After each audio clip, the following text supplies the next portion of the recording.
Alrighty, my gamers, hope y'all be nice and cozy, cause it's gonna be a ride from here on out.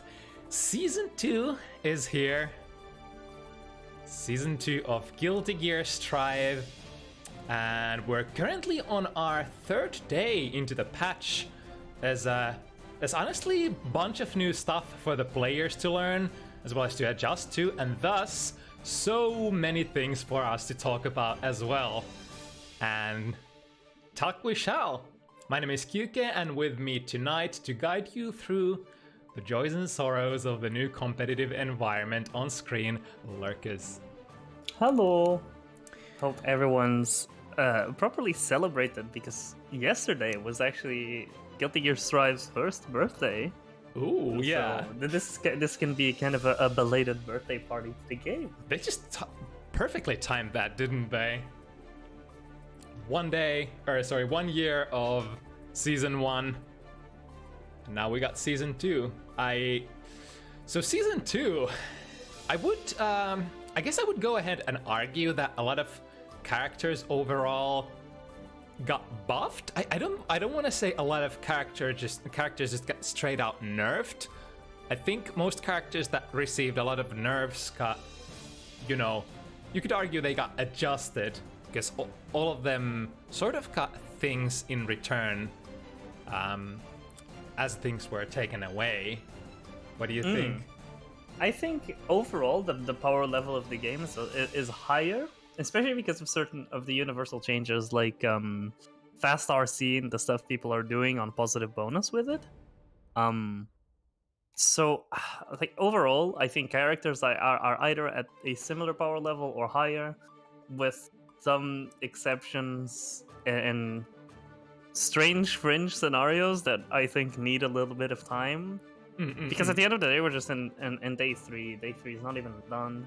And people are still going to be finding things, intended or not, with the patch that might still end up making some characters better, making some characters worse.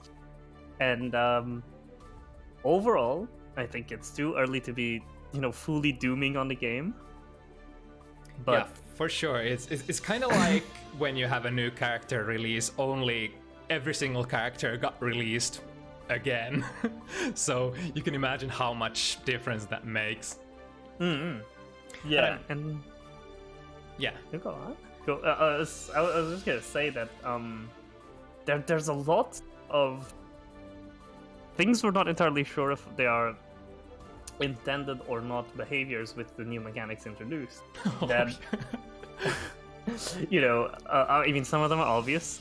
Maze teleporting across the screen really doesn't seem like it's something that is intended, but I do think there's some stuff that we still need a kind of a double check on. Certain ways people are using FRC, some of the characters using FRC in completely ridiculous ways. I wonder if that's just going to stay around for the entire patch, or if we're gonna get some sort of a fast change. Yeah, I saw a clip on Twitter today for my character. Testament was doing some, I guess, like infinite looking stuff with positive bonus in the corner. Yeah, stuff like that makes you think if they overlooked some things, but I mean, I'll have to see how it goes. Yeah. I do want to say that it feels like fundamentally, for a big change of season update, the game feels a lot of the same, and I think that's part of the criticisms that people have been putting out, is that it doesn't feel like there's any fundamentally different stuff going right now. So I don't know if that's going to change, and if people are just going to adapt and create new strategies going into the new patch. But that's the main criticism that I see people saying with regards to kind of feeling negative about the patch. I don't know. How do you feel about that? I kind of spaced out. What was the question? Just if you agree with the sentiment that a lot of the changes aren't kind of integral enough to have made kind of a significant change for a season 2 type of update. You know, I would say, especially since I took like a little bit of a break from the game myself as like a high-level competitor, I really don't, like, I can't say it. That's like a super difficult assessment. And I think I will definitely need way more time to, you know, be able to have a strong opinion about stuff like that for sure.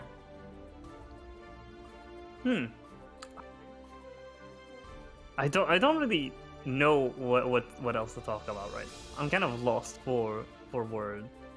There's very many specific things we could also mention with regards to the patch and the situations that people are creating. I don't.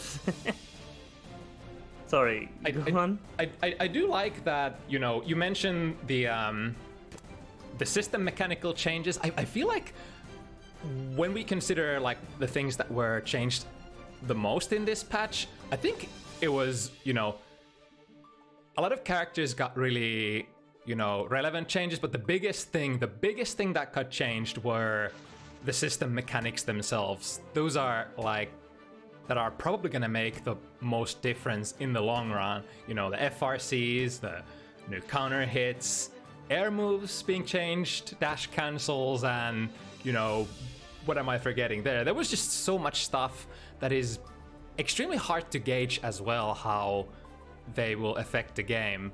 A lot of the stuff that you kind of have to experiment with and then see who are the characters who get to utilize those mechanics most.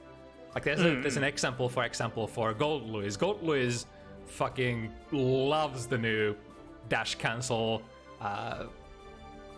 change because it allows him to do Kara Behemoths, which are honestly those very are useful. Absolutely hilarious. I've seen some people do some toxic stuff with those, but at the same time, they're also just really funny looking.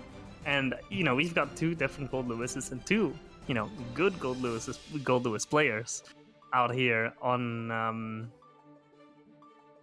the card today, KS and Sierra. So I wonder if they're going to be bringing some of the new heat already. And, you know, a lot of these characters have gotten changes.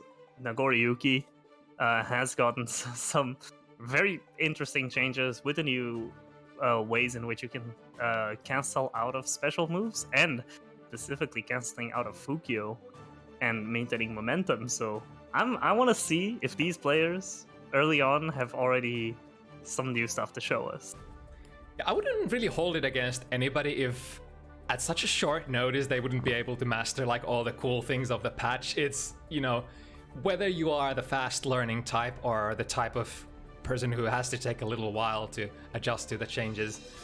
Yeah, the patch is still, like we said, 3 days old, so some of these players might have not even, you know, changed their play style at all. We'll just have to see. Even still, it's something that I'm hoping to see a little bit of. And also, seeing Deknud at the capstone last match of the day is going to be fun. Because also, you know, Jacko got so many changes. I really want to see how they've adapted to those changes. And see if Jacko feels like she's in a better spot right now. Yeah, there's a lot of meta power shifting done, especially for some of the characters that were considered super weak, such as, you know, Jacko was probably one of the winners of the patch. Testament, GoldLuiz, those are... Oh, Milia as well. Milia was also a pretty big one. Milia main seem like they've been eating well. Nagoriyuki mains, for some reason, have been eating so well. Yeah, there's lots of protein for those. I mean, to be fair, considering that this is Arc Season, how they usually have done patches in the past, I'm surprised that we didn't have more Anjis or Nagos, because there's the sort of the doomer prophecy that with Arxis games, the top tiers get buffed and the bottom tiers get nerfed more and more. I think out of all the changes, I guess Anji was a little questionable. Anji sort of got shafted still.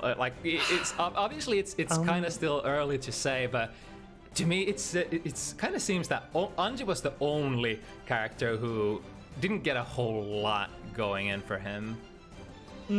I think Anji as a baseline got hurt, but definitely one of the more favored characters with the FRC changes. They were the first ones I saw doing the kind of infinite pressure and positive bonus, which is it's kind of insane to see, and I do wonder if that's going to affect their viability as a whole. So, right, I am curious. But that's exactly. I don't think Anji is in a worse spot. What I mainly see Anji mains talking about is saying that they think that the character is less fun to play compared to before. That a lot of their routes got changed and made it so that they don't work and they have to go for a lot less fun to do combos. And that I think is kind of that's an important part, because at the end of the day you're still playing a game for fun, for the aspect of enjoying yourself. Right. And if your character. Yeah, and all that goes to show like how on the first glance things might necessarily not be how they seem. If it initially might seem like, all right, so I think Anji looks like they got nerfed, then another person will say no, I disagree. It's actually, if you look beneath the surface, these changes affect these things affect these things, and you're mistaken. They actually didn't get nerfed. It's sort of the beauty of it as well. Ooh, and it's also fairly hot today. This is going to be a heated commentary. It is 34 degrees in my city today. So I am sweating already, and I'm going to be sweating even more when we get started with the gaming here. Yeah. I'm excited for this first match. Do you want to introduce the players? You've known both of them for quite a while. Yeah, you could say I have a little bit of an emotional investment in this one. Rikkami, of course, my boy. Both of these players are from sort of the Exert era. Have played a lot of Exert. Didn't transition into Strive up until very recently. I think Rikkami just didn't end up liking how Ino was on Strive, and Matcha Mai just overall, I think the game just wasn't what she wanted exactly. But recently both of them have been dabbling more into it. Matcha Mai, of course, after the advent of Testament, and Rikkami, I think, has been playing the game just, more casually and trying to sort of come in terms with the fact that this is not Exert 3, this is Strive, this is a completely different game. Having to accept that has been hard for a lot of ingrained players I've seen. So I think Rikkami is less, from what I've spoken with him, is less dooming about everything and just kind of enjoying the ride for what it is now, which is, I think, a healthy place to be in. Yeah, because if you go back to the good old times and try to make Strive an old Guilty Gear game, you're just always gonna be disappointed. It is just a different game, and there's no going about it. But yeah, if the players are ready to go, we can start our first match up of the evening. Two players making their debut on Bounty Hunters and sort of making their debut as well on the big screen overall. Let's see what these fighters have been able to muster as far as the character knowledge and the matchup knowledge goes. Both of them have been playing against the characters of their opponents, so they've been preparing at least a little bit. I mean, I'm in the unique position where I play both of these characters, and both of these players have come to me and asked for sparring help, which I have provided, which is fun. I think that's a very interesting position to be in, is that I was there trying to give assistance to both of them. So, Ooh. So is it too rude to ask? Who are you gonna put money on then? I've already put money. Look, I have to support Rikkami since he does play the character that I truly main. And but I'm still confident in Mai's ability to put in a lot of what I was talking about to work, a lot of the advice we were talking about, and I managed to organize some sparring with with one other player who was very kind to come through and give Mai some games.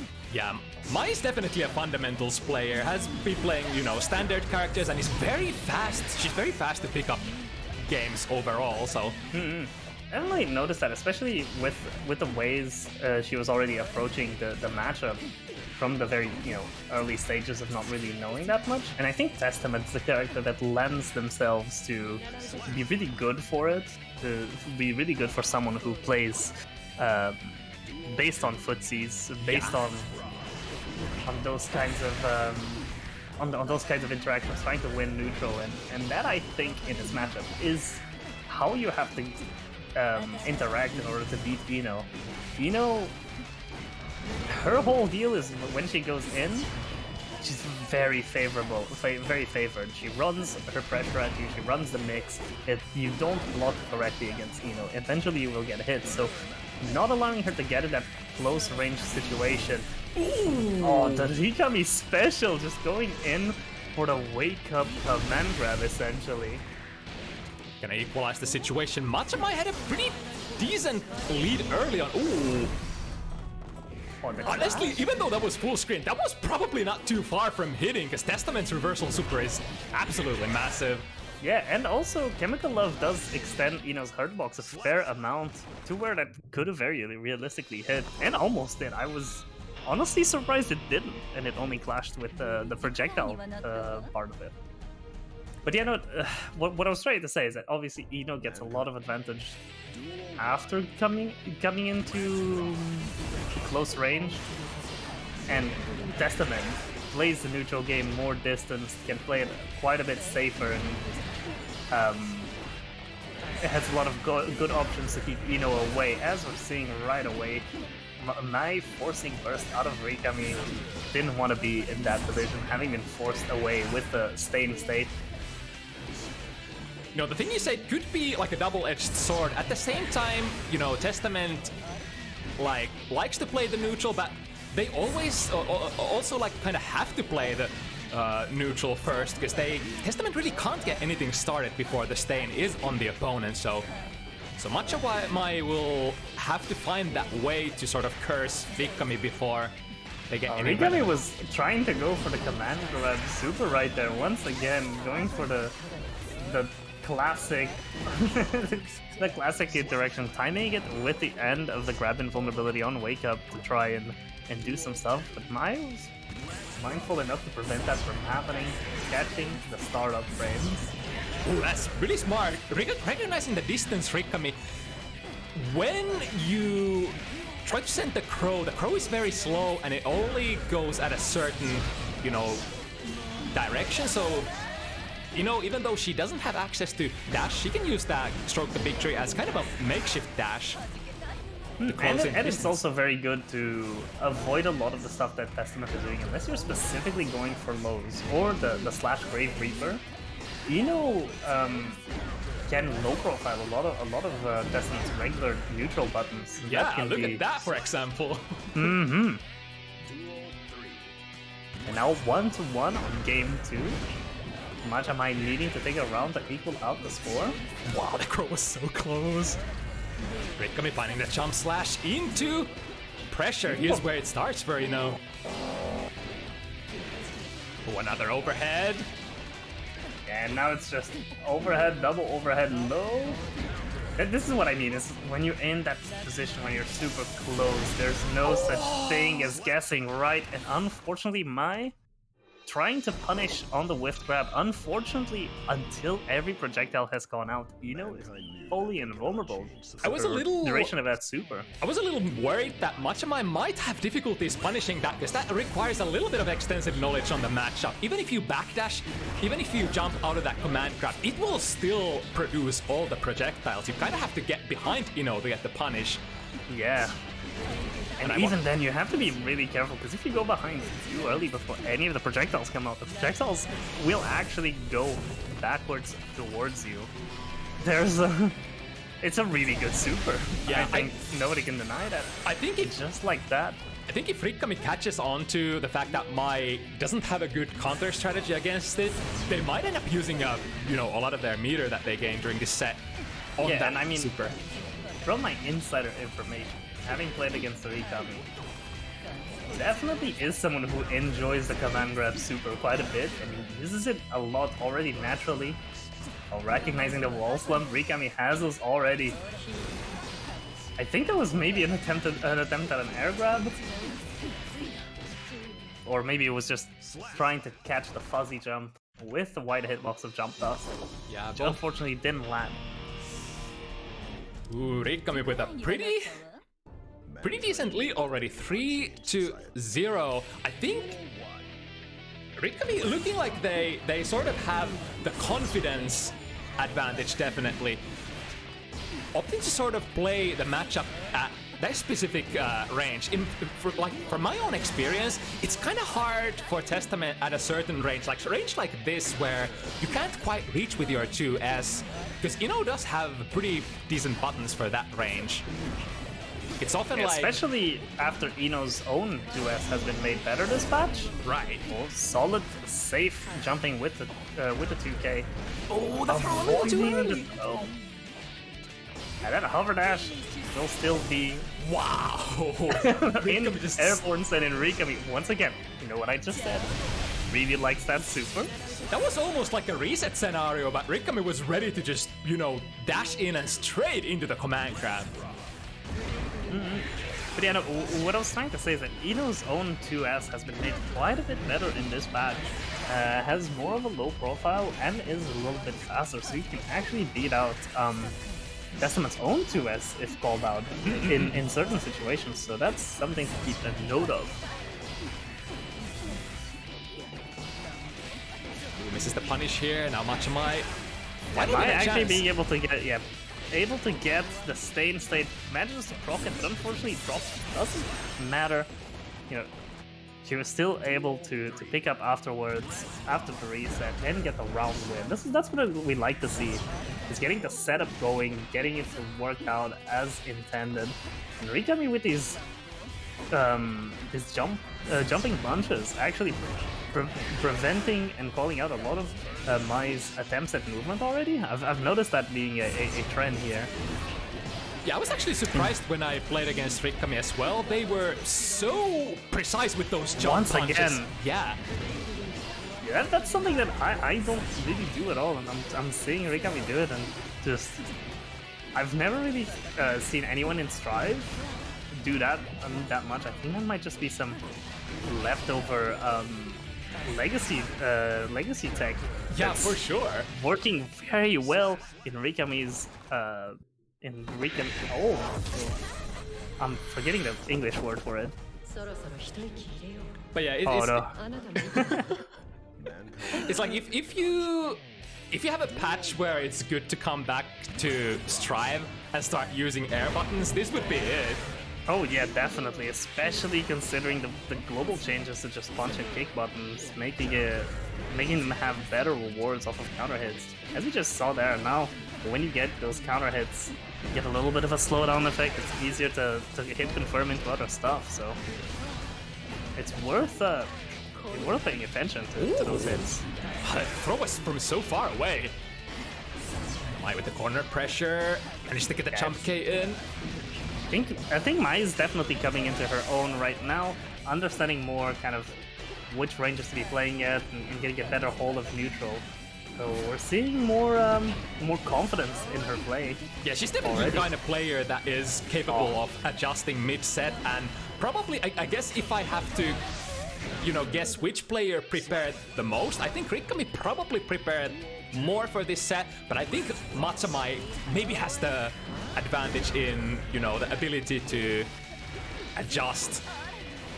Also, just before we saw Rikkami making use of the new change to air note from Ino, it's a lot faster right now. You have to notice when next time that you see Rikkami going for that option, that air note, especially done off of a TK, just flies so fast towards the opponent. It's quite a good option for when you would typically not have the time to set up a note in neutral. Now you have a very good chance to do it. The last sequence there, I think Matcha Mai might have been learning that, you know, the Testament corner set play a little. Oh, and teleporting away. Yeah, nice. Just being far, far away from Ino's kind of comfortable ranges up close. Just making sure that Rikkami doesn't get in, doesn't get the run, the pressure, and that patented Ino mix. Oh, unfortunate JS doesn't actually hit the right way, but it's fine because Mai still finds a hit, manages to... Whoa, sticks out of that trade, huh? I really do like how... What was the lasting hitbox! Uh-oh! Oh, unfortunately, he doesn't have the combo off of that aerial hit yet! And Matcha Mai will take the second point. Yeah, like we said, it was looking really good for Rikkami. 3 straight, but Matcha Mai slowly tipping the scales to the different direction. Starting to get those stains out more consistently, finding her own rhythm. Yeah, now Rikkami is the one who needs to adapt back, going for the low note setups, knowing that it's going to make Mai have to move in certain ways, force her to block, or to simply jump over, which is quite punishable for Ino. Oh, a whiffed grab, unfortunately. Yeah, I like that.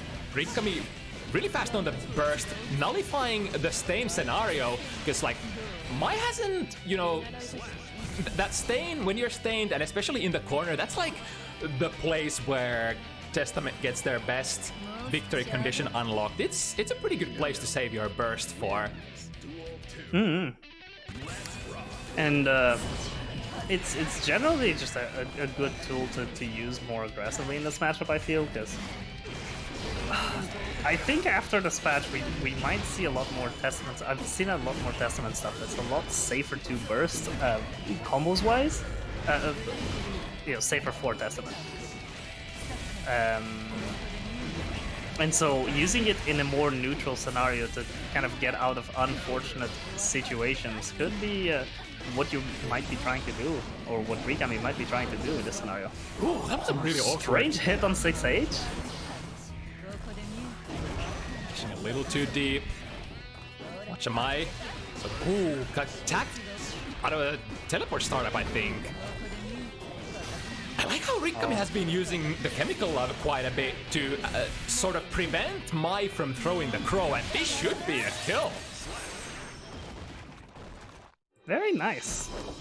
Yeah, Rikkami just finding that air confirm, getting the conversion into the kill with a 200 meter. That deals a lot of damage, and even if Mai were to live, it's a very favorable position for Rikkami on the wall break on the next screen. Yeah, it was a nice confirm from Mai, and Rikkami recognizing again the damage is unlocked with the stain pops mostly. Oh, solid 6B on the attempted JH there. Rikkami just again getting in that position and just running the mix, running the pressure, getting the command grab, and this is very likely to kill. This super deals so much damage. Oh yeah, no, Mai was a lot lower health than I thought she was. Yeah, not only the super damage, but also when you're next to the corner, the wall break. The wall break damage didn't get touched, right? It didn't. No, that super is just does all the same damage. That super was untouched, even if it was probably one of the strongest things in Ino's kit. But I'm glad. I'm personally glad it didn't get changed, because I like my overpowered super. Right, it's like the wall break damage does contribute to some extent to, you know, Strive's really massive amount of damage. So if you wanted to make an argument for that, that might be something you could potentially tweak. Solid 5P from Matcha, from Mai there, just stopping Rikkami's attempted approach, realizing the gap in the pressure on the hover dash up. Rikkami has been really brave in those scenarios where Mai actually gets the stain on. Rikkami's always ready to sort of meet in the midway and prevent Mai from getting her normals out. And using the recently buffed chemical level as well with the bonus range that it has, try and contest Mai's throws of the bird, or even just the projectile itself, the Great Reaper. And it's getting a lot more use as a special than you would see before the patch, and now just unfortunately times it uses the super a bit too early to get and catches the wake up Radune vulnerability frames. Yeah, likely complete safe on block though if the opponent doesn't do anything.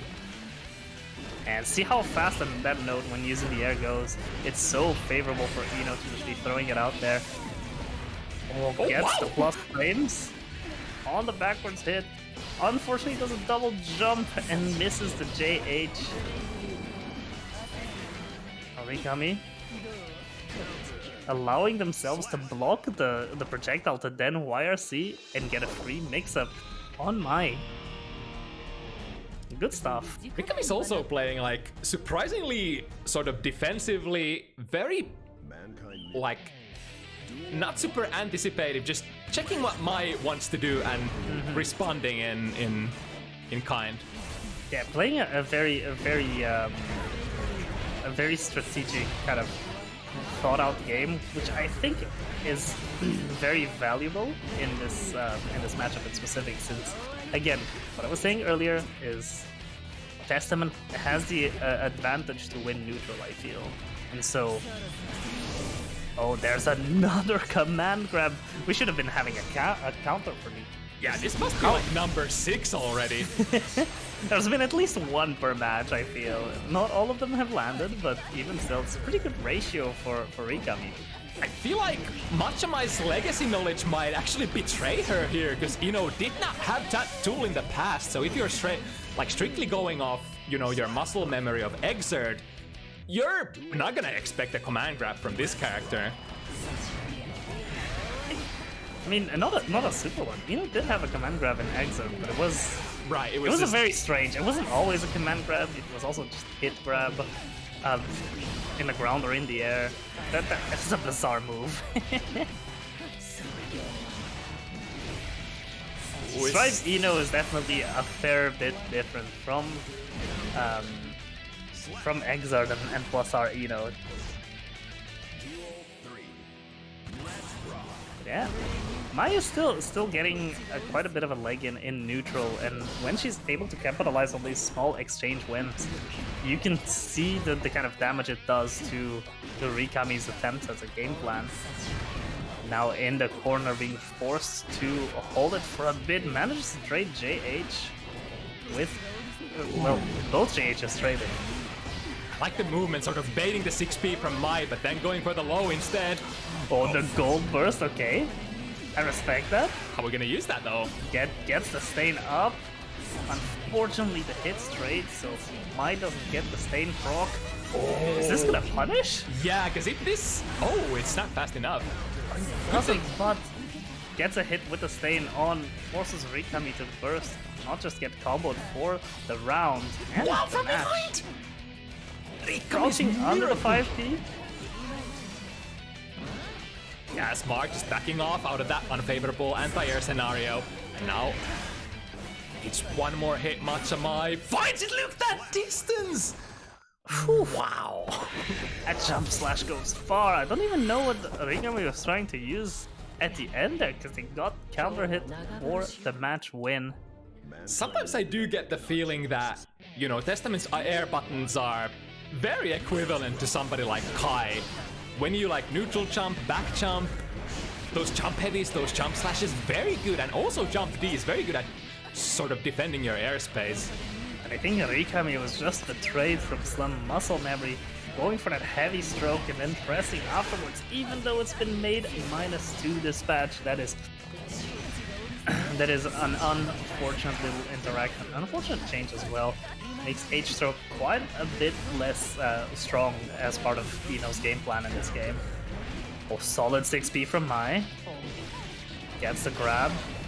Going for a setup in the corner, gets the stain prop and the low hit.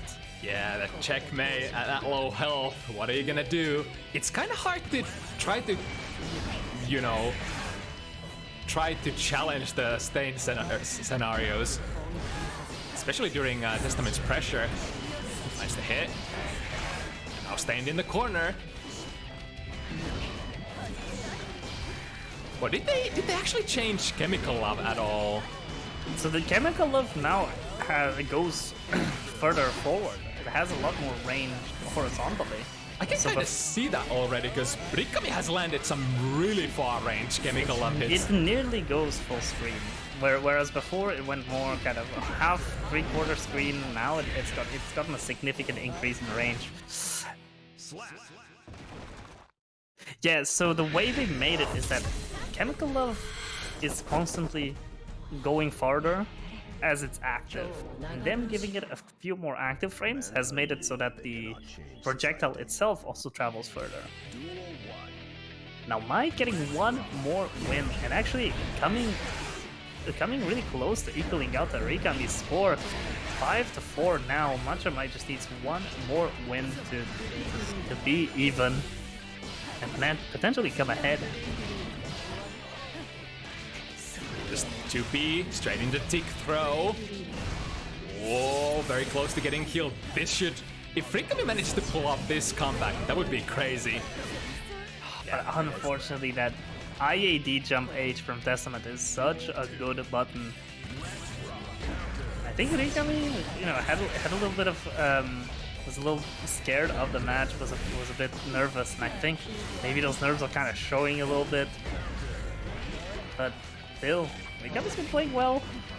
Just needs to kind of find the mojo again, find the adaptation here.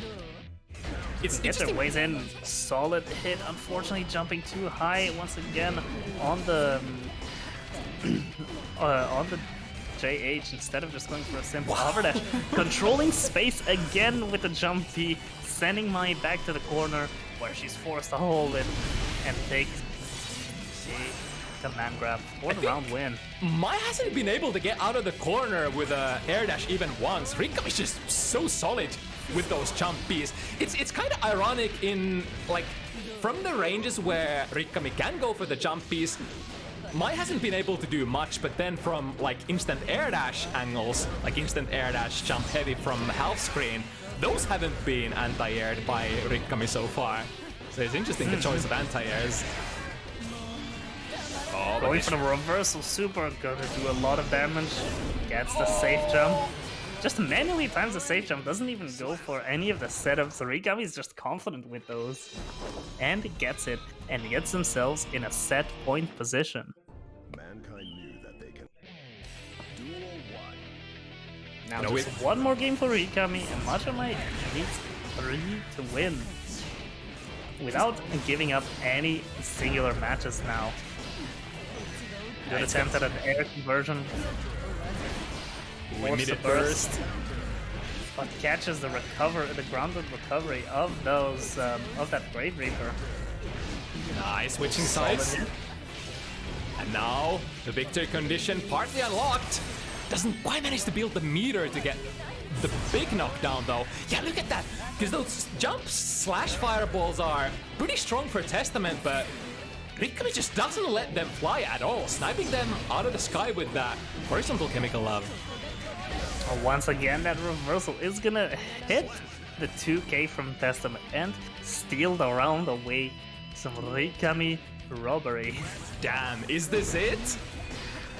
Might just be it. We got set point here, and now Mai needs to just play it very well. Solid start, finding the hit, will convert into... Oh, I like that. There was a little bit of a touch of new combos. Testament having those crow juggles more prominent this patch. I was loving some of those. They're so much fun to do. I was thoroughly enjoying myself with those. Damn, Mai being like, you think this is over? Fuck you, casters! I'm gonna take a round now and I'm gonna turn this around. But now Matcha needs to do it once again. Solid 5k, 5k contest. Oh, but really big hit on the 2H from Rikkami. Unfortunately drops the conversion, which I think was made a little bit worse this match. There were some changes to those kinds of routing, so don't blame them for that. No. Mai unfortunately doesn't hold it and takes a lot of damage into the next screen, but still has one final chance against Rikkami to not take the loss right now. Is using it, gets put in a lot of block stun. Oh my god, the brave 6B!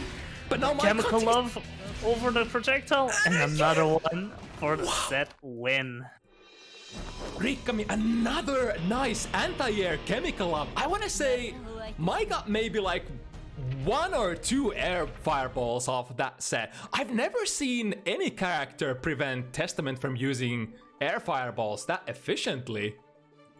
Yeah, I think Rikkami is probably very happy with this matchup because they were one of the people who I spoke to about how unfortunate of a position Chemical Love was in this, and so being able to see the difference now that it has more range, it's a bit more usable, and especially against Testament, which is a matchup where it truly shines as a move, is nice. Yeah, still not as fast as like Exert, but it's starting to sort of get closer to the Exert variant.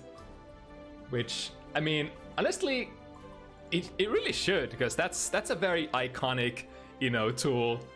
Has always been a go-to for the Red Witch. But yeah, really good showing still from Matcha Mai. We gotta remember that she hasn't played this game pretty much at all until like 2-3 weeks mostly now, because she never really picked Strive up before. So good stuff. Yeah. Are newer additions to shoutouts to those two, both very nervous but put in a really good show, really good attempts, and really a lot of effort in trying to learn and improve for the show. So shouts out. All right, next up, Fat Nuts 43, aka Funny Nagoriyuki from UK, facing off against Zarythe Sol from Finland.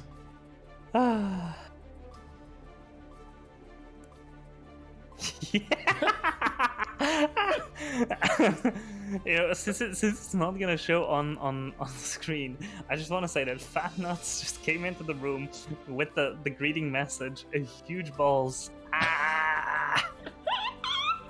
Actually missed that.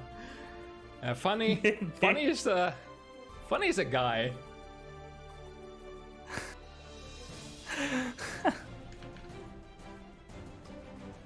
All right, so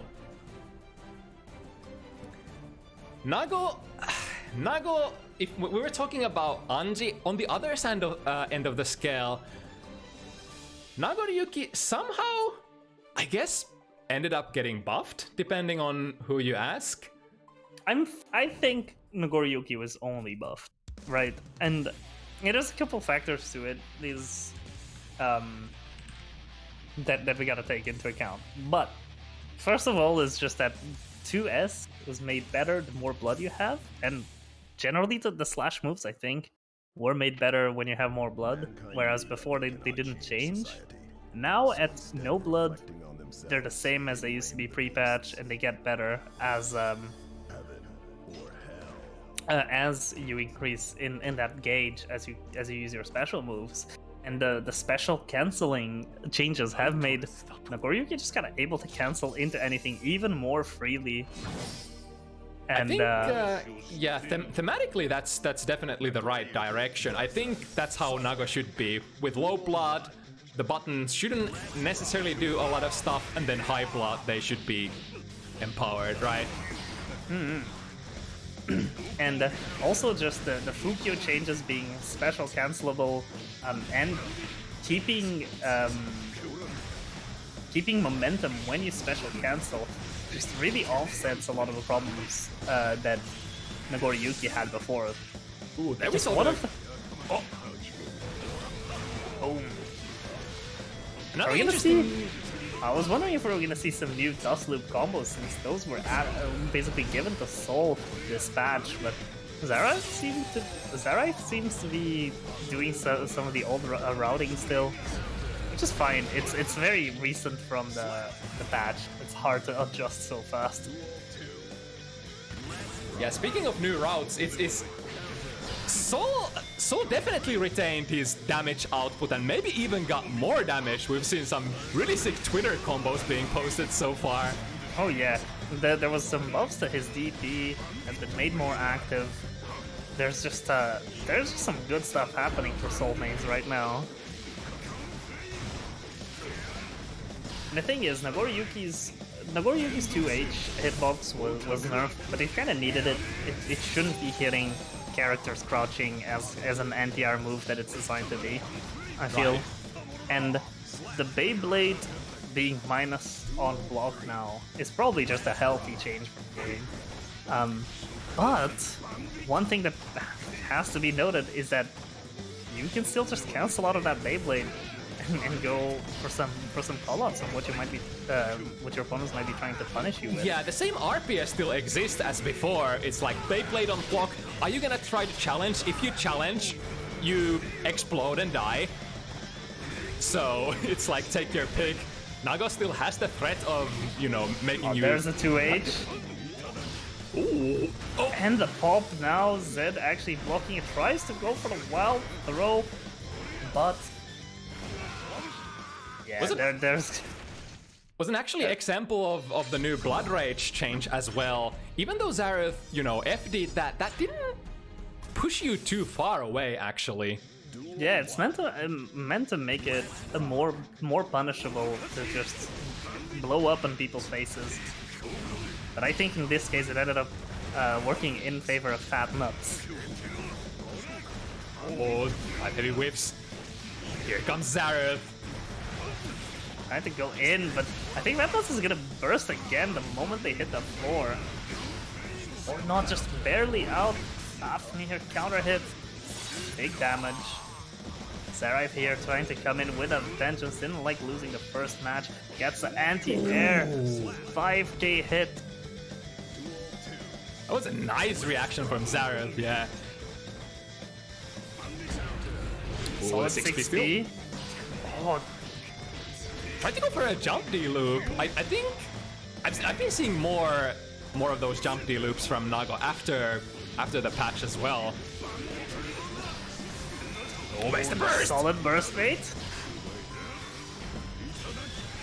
Oh, finds the gap between the 6S cancel.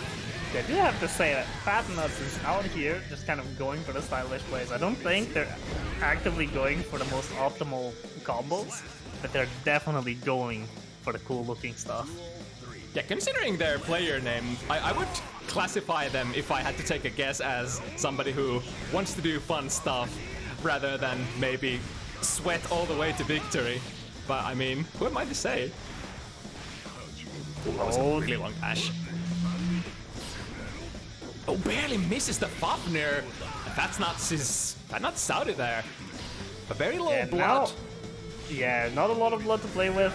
Actually I think they're just trying to maintain themselves in level 3 blood to be contesting with those full screen normal.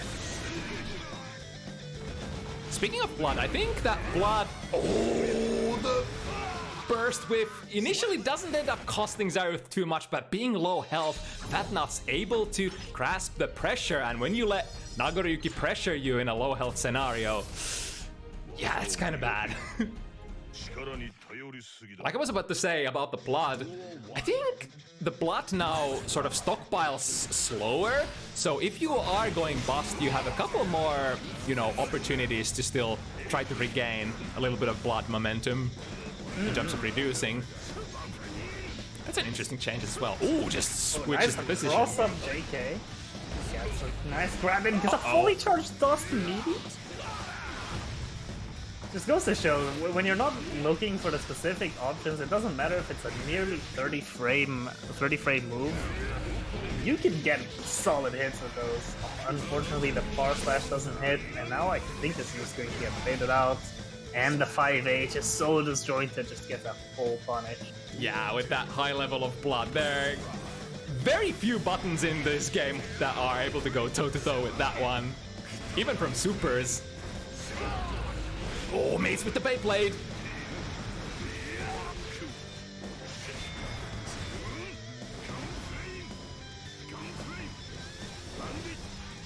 Oh, using the bandit revolver. Oh, nice. Ooh. Yeah, getting just a few touches off of the anti-air 5K. Instant air dash.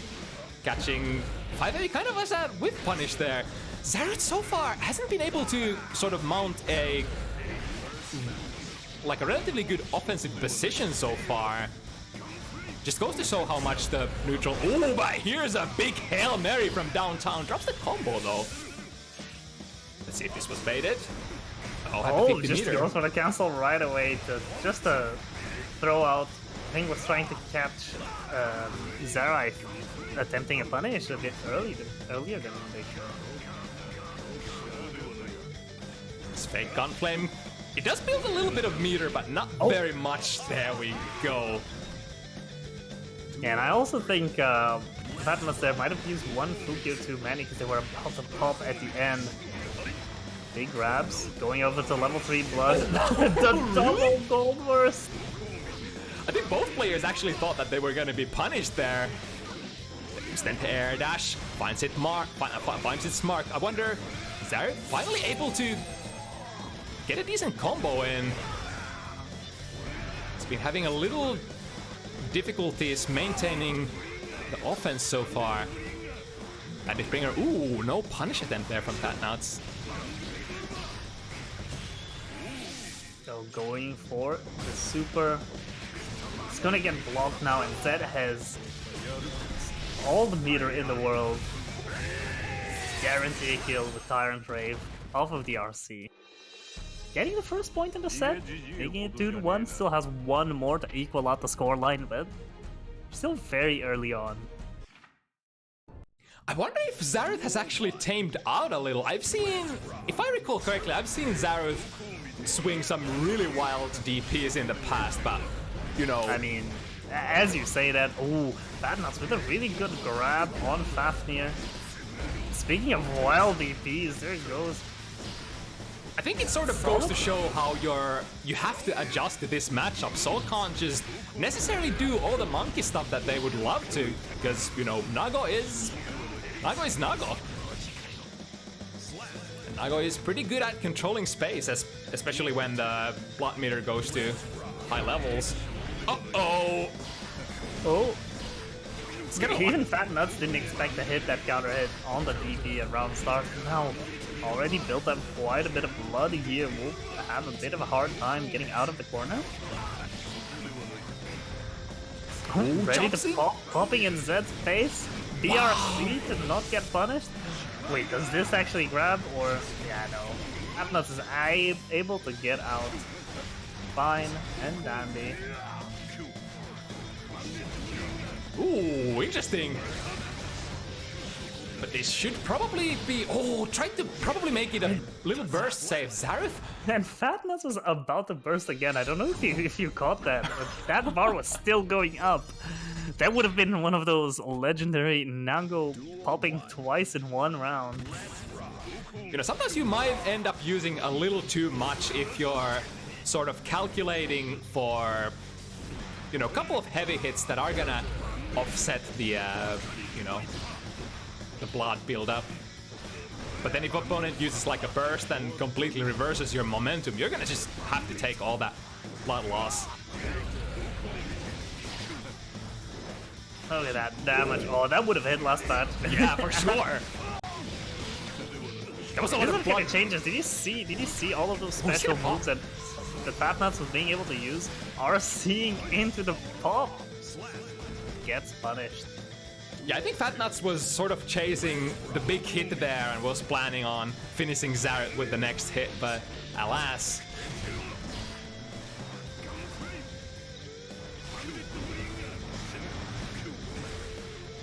Kukyo, Once again, Fatnuts just seems to be very confidently going into level 3 blood as fast as possible every time. Yeah, I think that's kind Which of I just respect. Kind of how you wanna play this matchup, because Soul obviously wants to play the close distance. You as Nago, you have the ability to control the long game. Even though you can get a lot of good stuff close range as Nago, you probably want to prevent Soul from running their optimal game plan as much as possible. Hence, you know, just rush to high blood and then play the neutral game.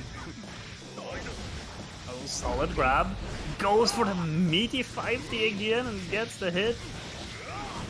Solid air combo. That's a lot of damage that just dealt. Oh, but speaking of damage, but Zarythe ends up dropping again. I wonder that close slash. Is this kill?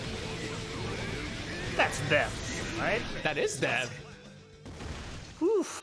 I've seen Fatnuts reversal with that close slash and straight after the close slash go into the super. Is that super with a slash input? It is. I'm like, is that close slash just a miss input on the super? But it has been working out for Fatnuts so far, so who knows? I think Fatnuts is just out here, just showing us some cool stuff. I see a lot of these big special cancels off of the new kind of the core Yuki stuff. It really does feel like it's they're trying to emphasize that sort of sin feeling in Strive of having the big specials that are special cancelable and everything is special cancelable into everything. Right. Oh, just quite managed to convert there. Oh, Fatnuts could have actually gone for the RC after that 5D hit, but I don't think even they expected it to be hitting. Oh, the classic BB. Very minus there, but not. I guess not minus enough for Fatnuts to get a punish that time. Oh my god, that offensive aggression gold burst from Fatnuts. Tries to go for the grab, but Zarythe was just not there anymore. Oh, tries to RC to not be punishable, but unfortunately makes himself be counter hit by the 6S.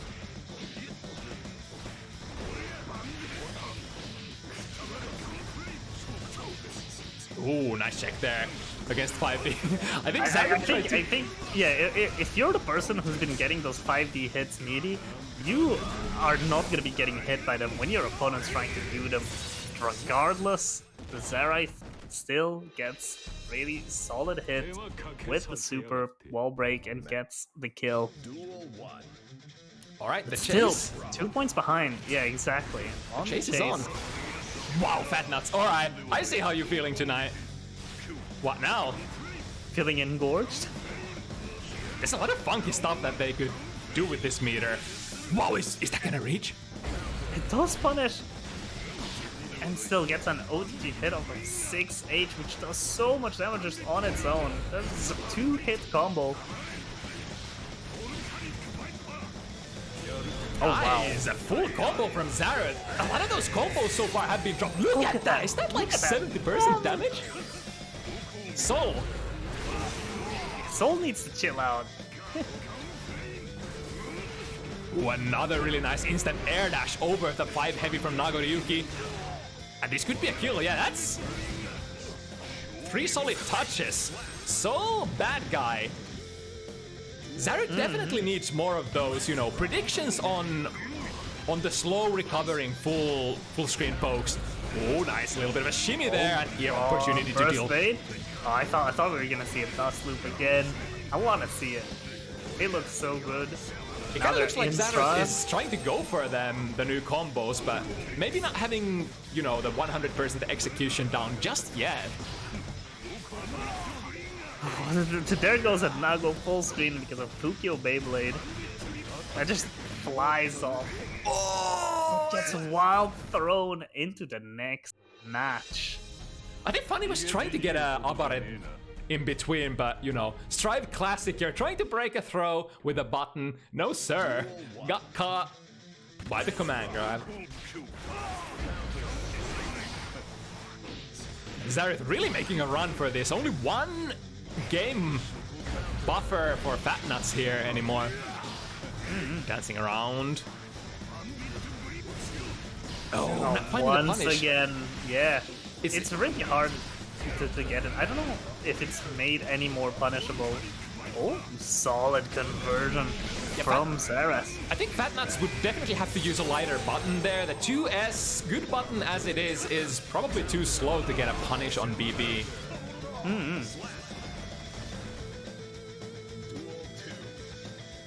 Yeah, I was about to say it's kind of a harder situation to punish.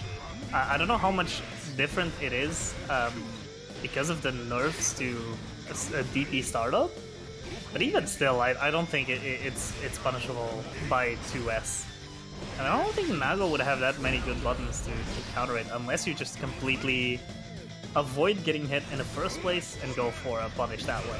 Ooh, there we go, Zarythe again, attempting the instant air dash punish, this time not finding the mark. Yeah. I mean, at this point, after the BB, Solid air grab?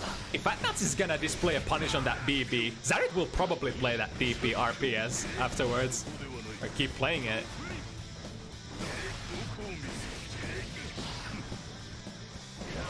Wow, he really did attempt that. That was a full screen into a throw attempt if I've ever seen one. Oh, Soul running, trying to go and throw you into the next round, but unfortunately got thrown themselves. And now, yeah, Fat Nuts has all of the blood in the world to be zoning nice. full screen, but gets counter hit by Zarythe, who now is gonna...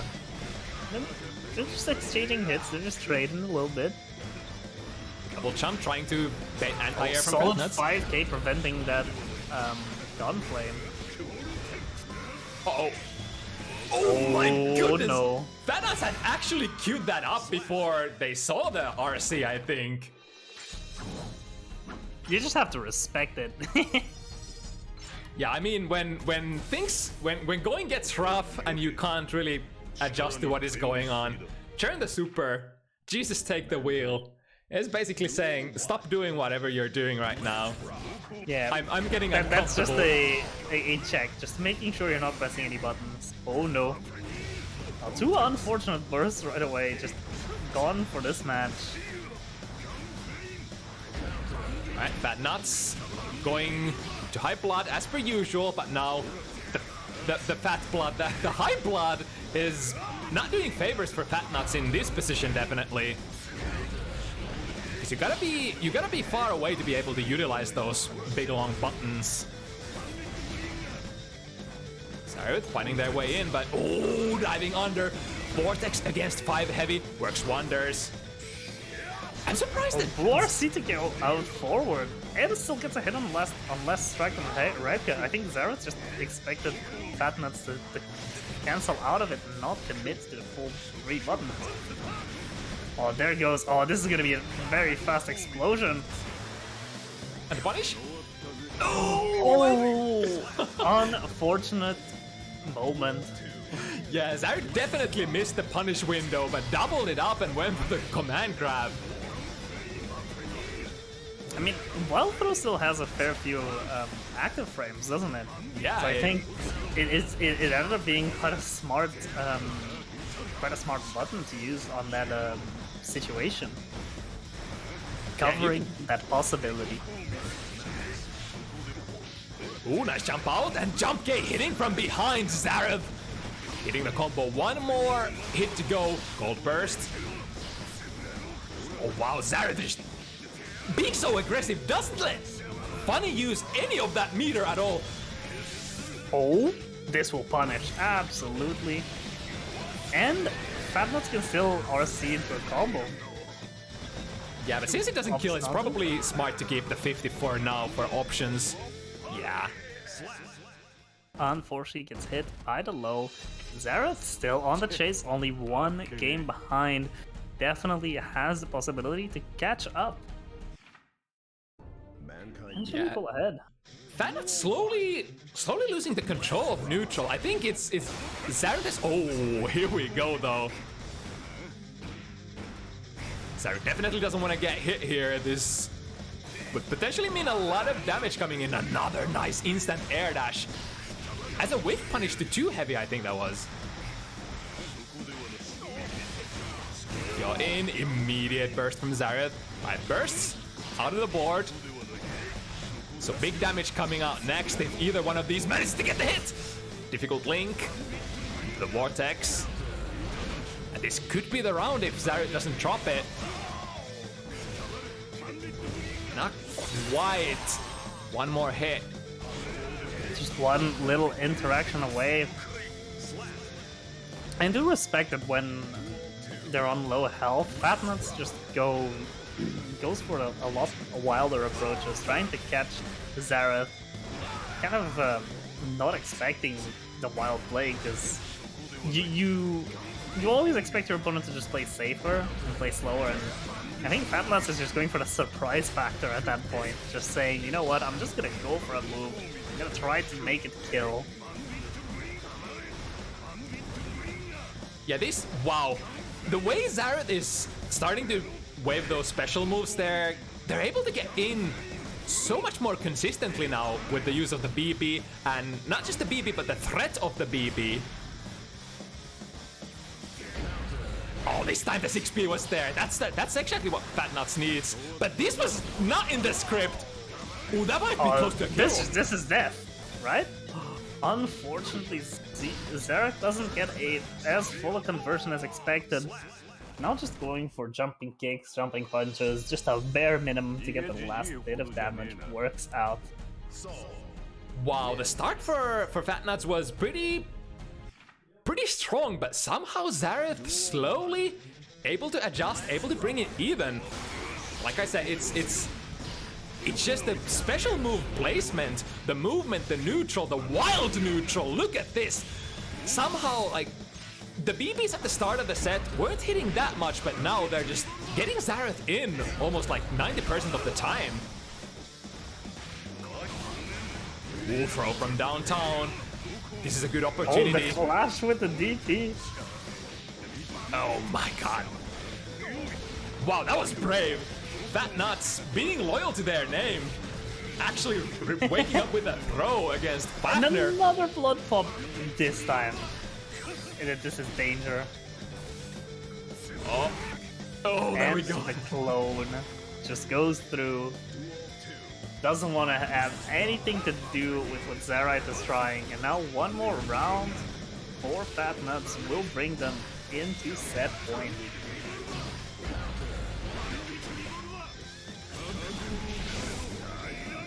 Alright, get the wall. Fatnuts does not have burst in the back, but this might not be the best place to burst. Oh, never mind, we're going for it. Doesn't care, just wants to go for the win. Bursts are temporary, but unfortunately, Zarythe still takes the round win. Good grab off of the start. Ooh, the 2S, it's the mark. Zarythe not necessarily working with the biggest of conversions, but slow and steady, keep the pressure position online. Here we go though. Yeah, keep it simple. Not let... Yeah, just get some corner pressure. Oh, and that's a big bit of damage. Fafnir just barely not doing enough to kill at this point, but now Zarythe just needs one more hit. And Fatnuts... Interesting, that actually ended up trading. Too bad Fatnuts just didn't have the life to spare there. I'm surprised. I guess once the diving stage of the vortex is over, you will sort of resurface and become standing hitbox again. Yeah, also very close to Nago, the hitbox of 2H is unchanged, so it still hits low down very close if you're just basically touching Nago. So that's one thing to note, is that the nerf to the hitbox on that move is only kind of when you're farther away from him. Oh, just a tiny crumb of dust loop here. Tries to go for a 5D play, but gets grabbed out by Fatnut.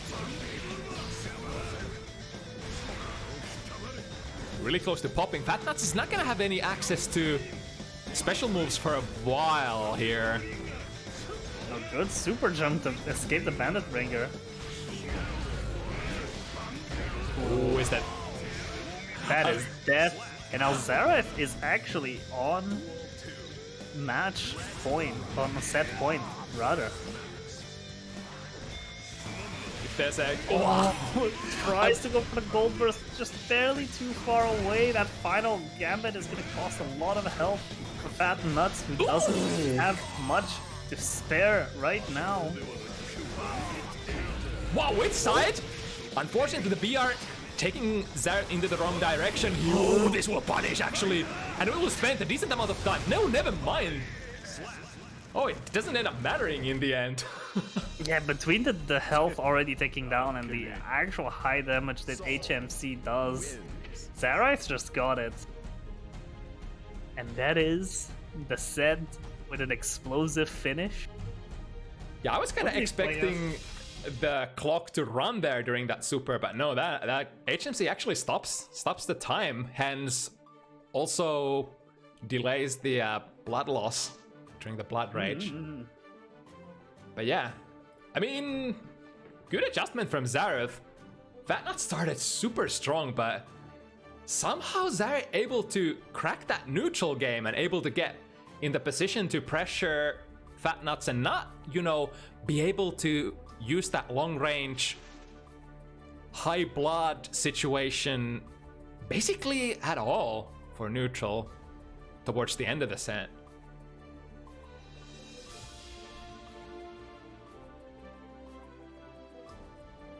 Alright, moving on. Two Finnish heavy hitters enter the ring next. ZoKHiZ, Leo, Jufee, Nagoriyuki.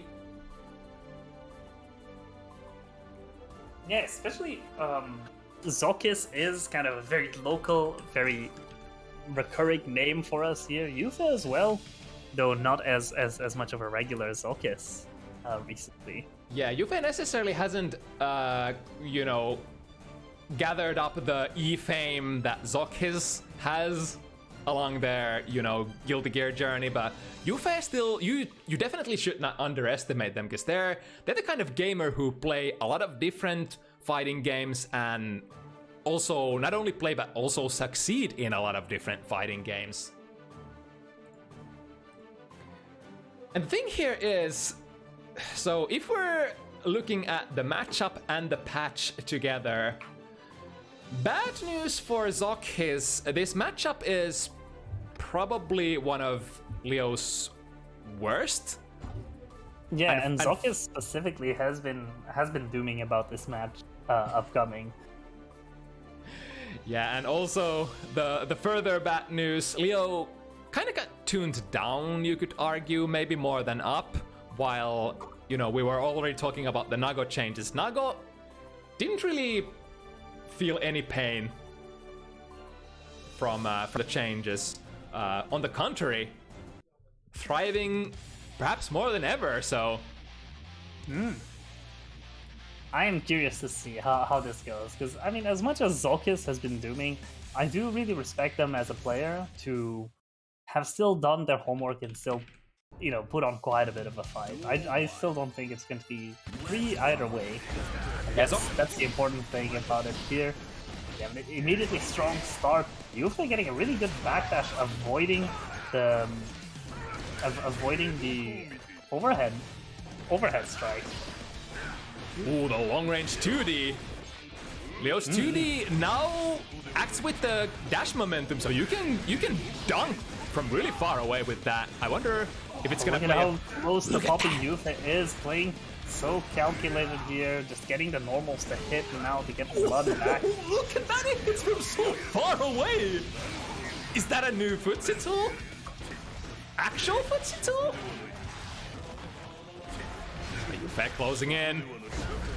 Oh, with the negative minus blood buff. That was gonna be some really long extended pressure there from Jufee.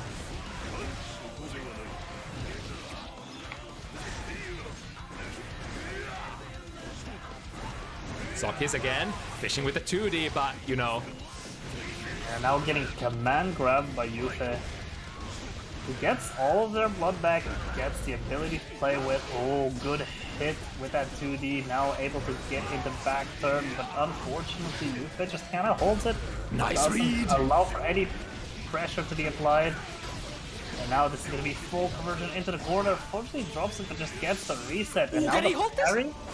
Yes, they can! He's got a Oh, parry. that was so smart from Jufee! Predicting the timing, the red RC has a strike! I thought that was a checkmate for That ZoKHiZ. was okay. That was nuts. I'd never seen that kind of interaction where you have a move get hit by the guard point, and then the RC. That's kind of very reminiscent from, you know, a lot of those red RC interactions against Zato, because, you know, you still might have to deal with the opponent's red Roman cancel explosion even after parrying stuff. Jufee definitely wants to avoid getting hit here, being very high on risk. ZoKHiZ spending 50 meters to keep the pressure going. Nice backdash. Solid backdash into the grab. ZoKHiZ wants to return the favor, but isn't allowed to. Unfortunately, Jufee drops a 5D charge attempt at a combo. ZoKHiZ had very dangerously low health, getting hit by the chip damage from Nago's sword. Oh, wow. You better... One stray hit. If you were looking how many special moves Jufee did, Jufee basically committed there and said, alright, I'm gonna go bust, but before I go bust, I will find the opening. Yeah. Which is kind of the thing that this patch seems to emphasize, is the ability to do that, the ability to take the... to take sort of a calculated risk. Yeah, the big And gamble say- at the end. And say, I am going to explode, but I'm taking you with me. Which I think is a very good thing for players like Hotashi, who really enjoy kind of purposefully bursting Right, you can making it advantageous. you can definitely argue whether that's the optimal play or not, but it's definitely the fun play. Look at where that DP is hitting! Still a menace! The round start position, that hasn't changed much. That DP is still... You just gotta respect that, huh?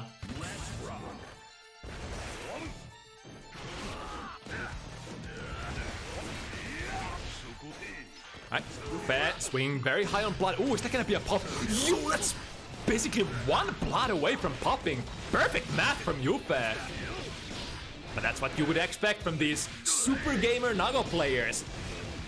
Now here comes Leo, Oh, pressure the guard though. crush, yeah.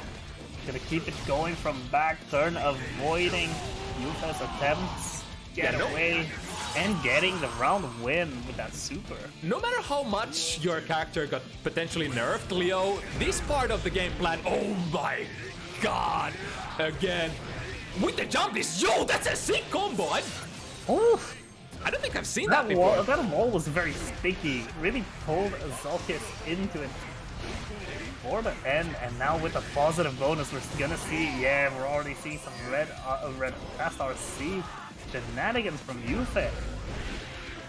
But the jump heavy, ZoKHiZ really making this pickup count for a lot of damage. Uses to break the wall again. Trying to challenge at the round start. But Jufee, third time in a row, says, alright, bro, if you swing into it, I'll swing too. Yeah, the DP is one of those moves that at round start, you just kind of have to hold. There's very few characters that actually have buttons that at round start contest with Nago's DP, which is a scary scenario to be in. A lot of the times, the advice is yeah, just hold it. Just hold back, just jump backward, do something, but don't try to contest it because you just cannot. Yeah, and don't try to Will whiff punish ZoKHiZ the- parry? Whoa! There it is, and now the combo into it gets a solid wall break. Quite a bit of damage now. Both of them are at full health. This might be at full tough. health. You know, it's high blood Nago with meter, and you're oh no. Oh, ZoKHiZ did get just enough meter to RC out of it, and unfortunately opted not to, which probably spelled the difference in that interaction. Yeah, that would have been super difficult to burst out of, because I think that was a high altitude, too heavy hit. So even if ZoKHiZ tries to burst that, might have not done anything. Yeah, like I was saying, this part of Leo's game plan has not changed much. Leo still, you know, go, wow, the fight, he actually calls out the slow, unblockable there. Oh, just barely. Jufee just barely didn't punish ZoKHiZ going for the DP there, but managed to get a grab on the landing. I think even ZoKHiZ expected to just have been punished there. You know, when you're playing against a strong opponent, you're just going to expect them to do the right thing, get the punish, not miss it, and sometimes it'll just cause you to freeze up when they, you know, have a little bit of human error going on. I think that wasn't the whiff punish perfectly, but that was a...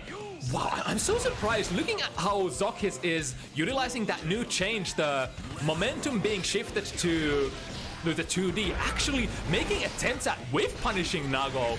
Have you ever seen anything like that in this matchup before? Oh, there's the other change. Actually able to cross it up. Contrary to what the scoreline might say right now, ZoKHiZ is putting up such a good fight right now. Just is unfortunately has in the past 3 games not been able to kind of get that last hit in really important rounds. And hopefully they can kind of take these feelings that they've been having so far and how far they've been getting and adapt to get the final strike. Ooh, the swing wild. Probably still a good burst, Oh, because that 5H. Big hit, and the OTG 6H unfortunately takes ZoKHiZ out into the next game. yeah, it's a lot of the stories of the game so far have been like this, back and forth. ZoKHiZ, almost every single game, ZoKHiZ gets one really good round, but not able to get the second one in there. Ooh, good check on 2P. And now corner against Nago. If you get hit, wow, no fear. 2D with a dash up goes so far, and I think ZoKHiZ was just hoping for the best with how far it goes that Jufee just wouldn't kind of properly react to it. Oh my god, that 2S. Now Now the affected RC, by... unfortunately 5D doesn't hit. And oh, really solid. This is exactly what ZoKHiZ needs. This character thrives in RPS, so get those bursts whenever you can. That was a sick corner-to-corner combo. I've never seen a Leo go that far. Now Nice. the greedy Berserker Slash getting the round. So good. Jufee drops one combo and ZoKHiZ does not forgive. That's kind of what you have to do in this matchup. When you get an opening on Nago, you gotta make it count. Oh, but speaking of making it count, I think ZoKHiZ might be dead here if they don't burst, yeah.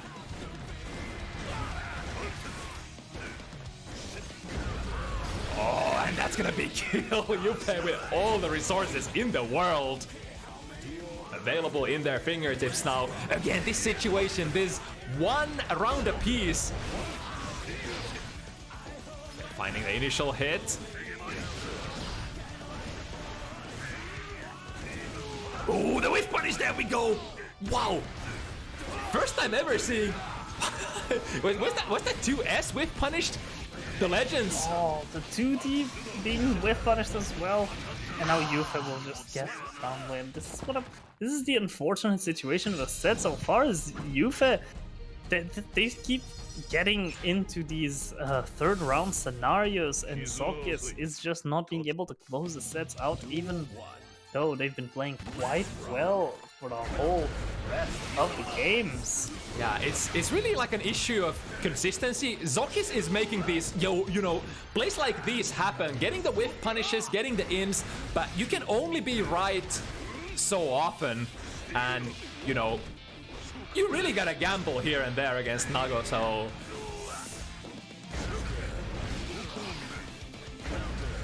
Get the 2S, my god, with the high blood hitting from almost half screen away. Oh, but wait a second. ZoKHiZ with the pressure has the meter, but good tech from Jufee. Pushing ZoKHiZ back to half screen away. Closes up the round. Oh, that's 5k. My beloved, straight into the wall break. Yeah, no meter to get a hard knockdown, but that's still 50% of Leo's health just gone like that. And now, yeah, ZoKHiZ looking for the hits, finds an in, but unfortunately Jufee just bursts and then finds another hit. Those 5D combos haven't been working out for Jufee. Oh, back turn slash. Good stuff. ZoKHiZ not going for a meter and through the wall break, goes for the 100 meter reset situation. Wow, Gets the check. Called out on the overhead attempt. Uh-oh. Now both players just playing a rock, paper, scissors game in their head before pressing any more buttons. ZoKHiZ still takes the win. Was I think... Oh? Because I think I got timed out, maybe. ZoKHiZ seems to have disconnected. Oh no. That was interesting. Did you watch the game till the very end? Yeah, it didn't finish. The match didn't finish. I think ZoKHiZ won the round and then the game dropped.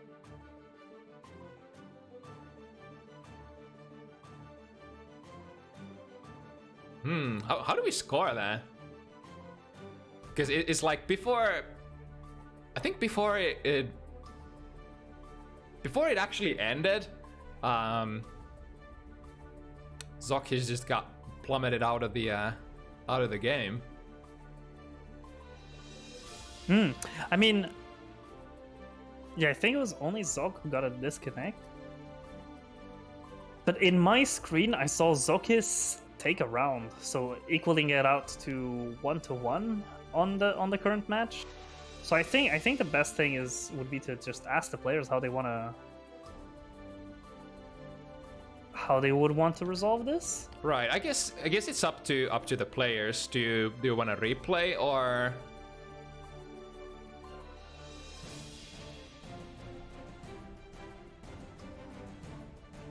Yeah. So I'll message. Because generally in this kind of situations, unless it's completely clear that you gotta win, then I encourage people to replay. Mankind knew. Yeah, I think they agreed to, just rematch it based on the Yeah, loss. it's still just a this is still just casual entertaining set, so. Yeah, this is just a casual match. It's better. We just get more gameplay, more game to be played. Solid 6p anti-airing jump dust from ZoKHiZ.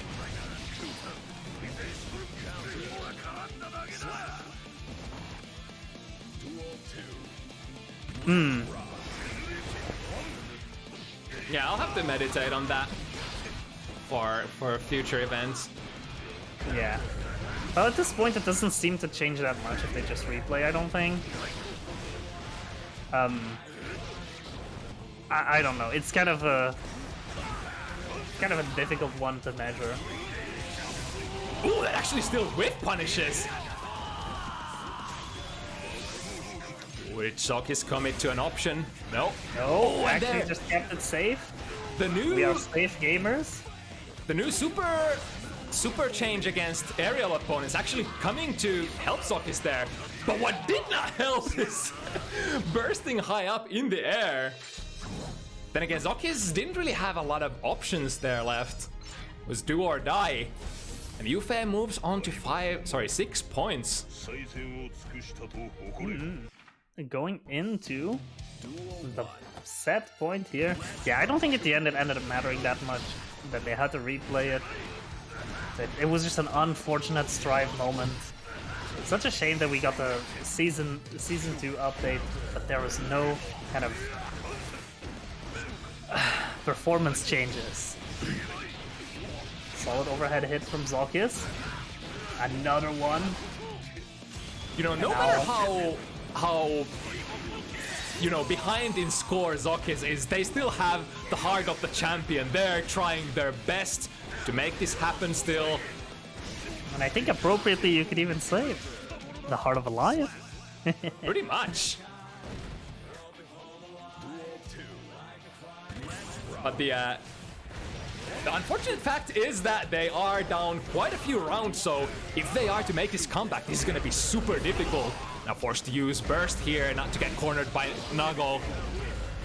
Wow, that was a brave 6P. Getting ZoKHiZ actually in a pretty decent position here. Ah, but that's a punish for sure. Even more minus now on block. Oh, unfortunately, once again, that 5D combo not working out, and Jufee grabbing the cross up.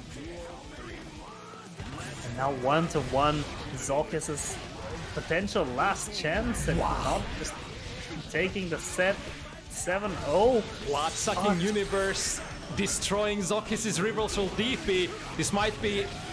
ZoKHiZ will have to try to burst this.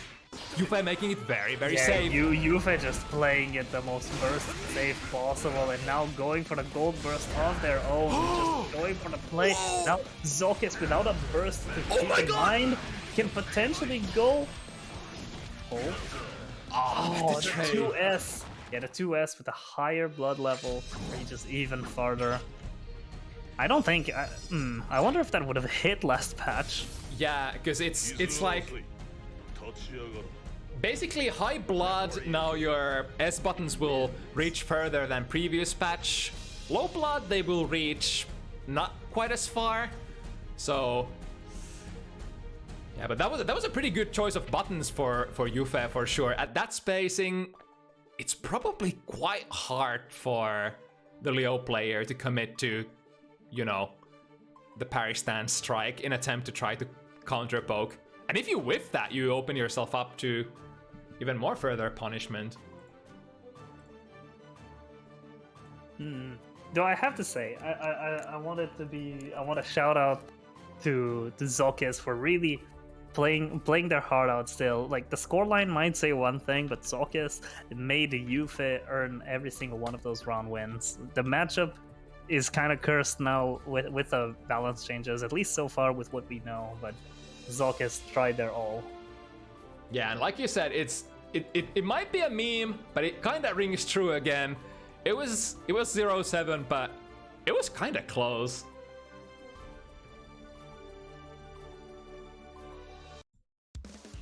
All right, but jumping into the next one, Gas KS, another Finland mirror here. Or sorry, no, actually not yet. This is Radune Leo versus Mankind knew that they cannot change Radune Leo versus madjon first. I'm jumping the gun here. Oh, another Leo gaming who actually has said was practicing against Jufee before. Yeah, madjon from Lithuania.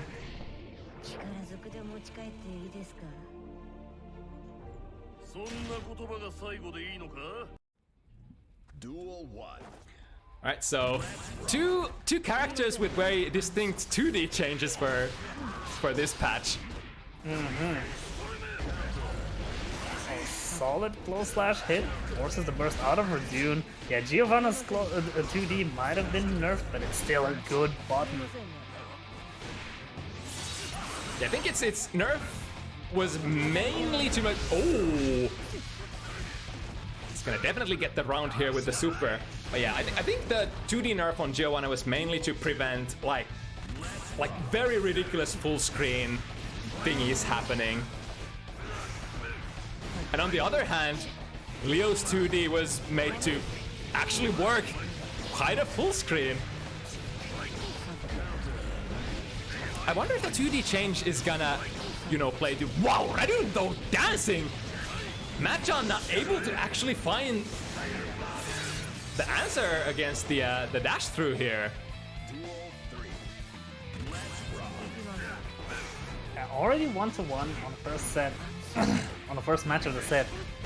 Radune with the classic aggressive DPs, and Madjon is, or Madjon. I don't know how I'd pronounce that.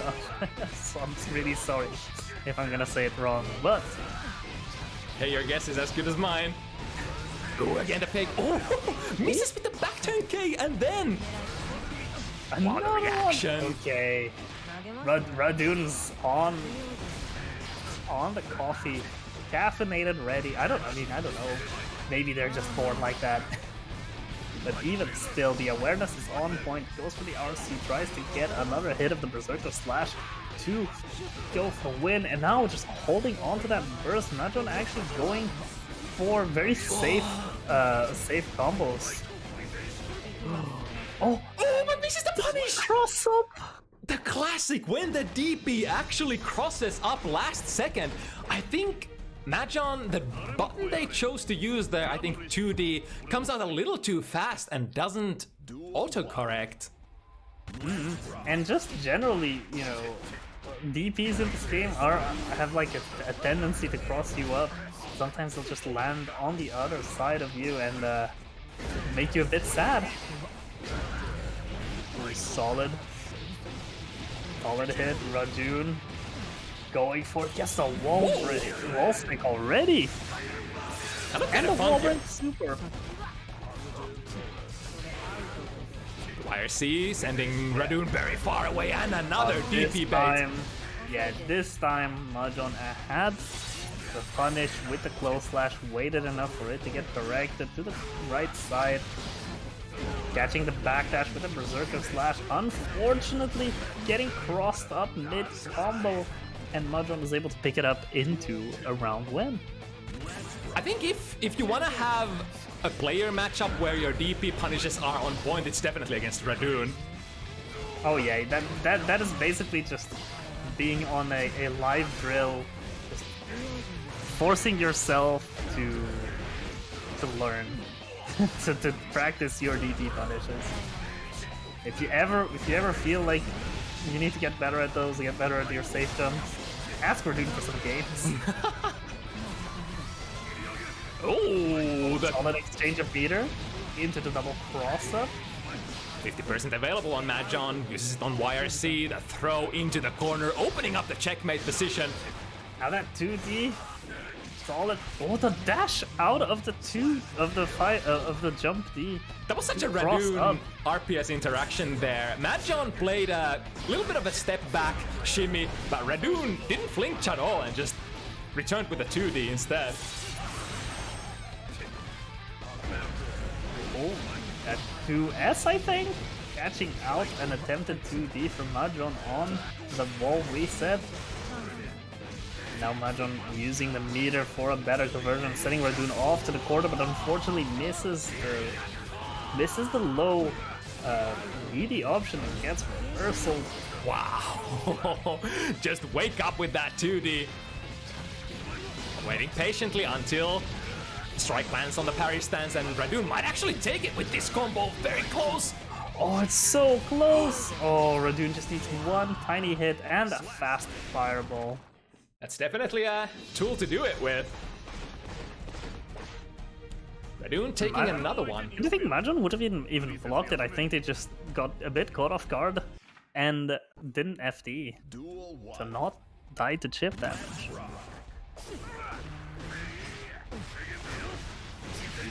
Wow, just the immediate DP frame trap, forcing the burst out of Madjon. Radune has been super good at playing, this very, very tricky spacing where it's like, is that Berserker Slash gonna cross up or not? Like I feel like the further ambiguity. Yeah, the further that Berserker Slash is, the harder it is to time the throw against it. If that is your choice of punishes. Ooh, nice pick up. Gets 2 dogs. Oh, the bait on Gold Burst, however. Ready for that Gold Burst, exactly. And now, just gonna go for Wall Break right away. Do really respectable amount of damage. Whoa! Not a Wake Up. Wake Up DP, yeah, that's not a real reversal though. It's not, but madjon was just ready to give Radune a taste of their own medicine, and now the RC in the corner will allow madjon to get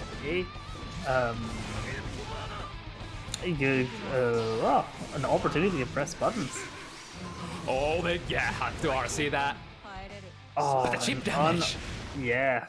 Once again, I don't even think that madjon had enough meter there to FD all the individual hits of the fireball, if they were to do it.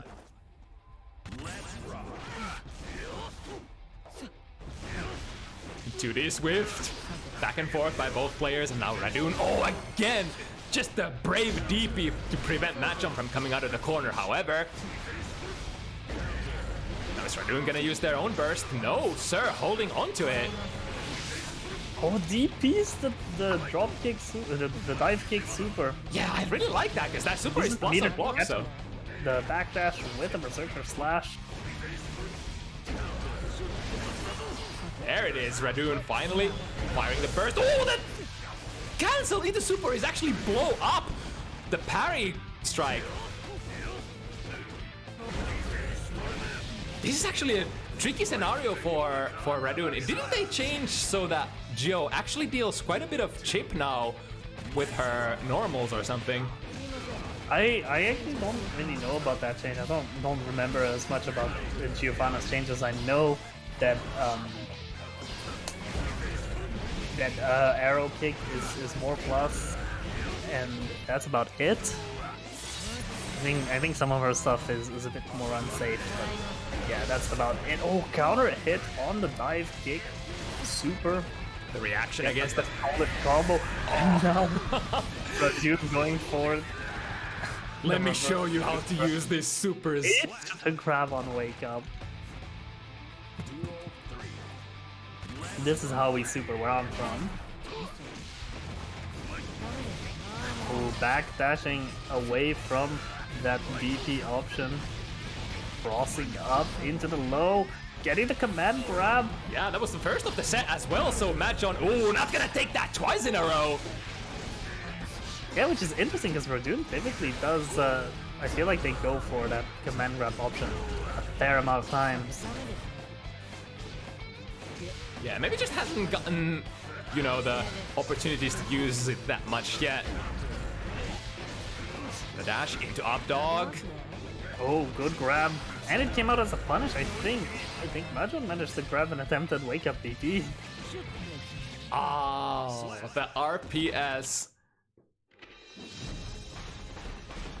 Now, 2 ways of playing against that parry stance. Either you threaten with a low, or I guess you could go in and threaten with a throw. And I guess if you... Ooh, that was a well-placed 2D.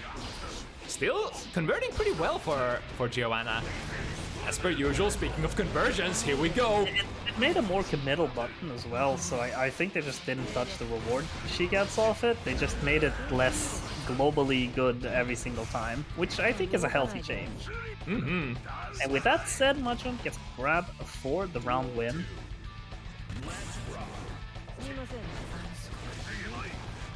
Oh, in the true Radune fashion, the 2D is still coming out. Ooh, the challenge 6-speed actually takes it. DP? Flash kick, doesn't matter if that special hits front or back, and speaking of, it's much easier to make it ambiguous now. If you hold that button, I think it actually doesn't cross. Radune finding the overhead after overhead. Yo, the menacing walk.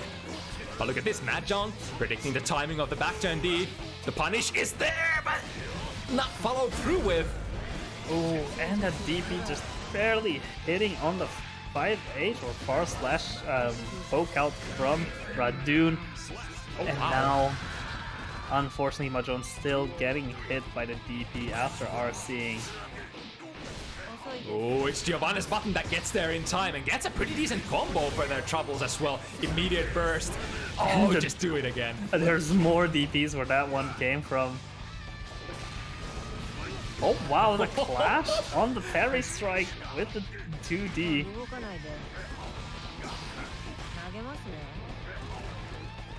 I actually forgot how much minus 2D from Oh Leo wow, is now. that still hit.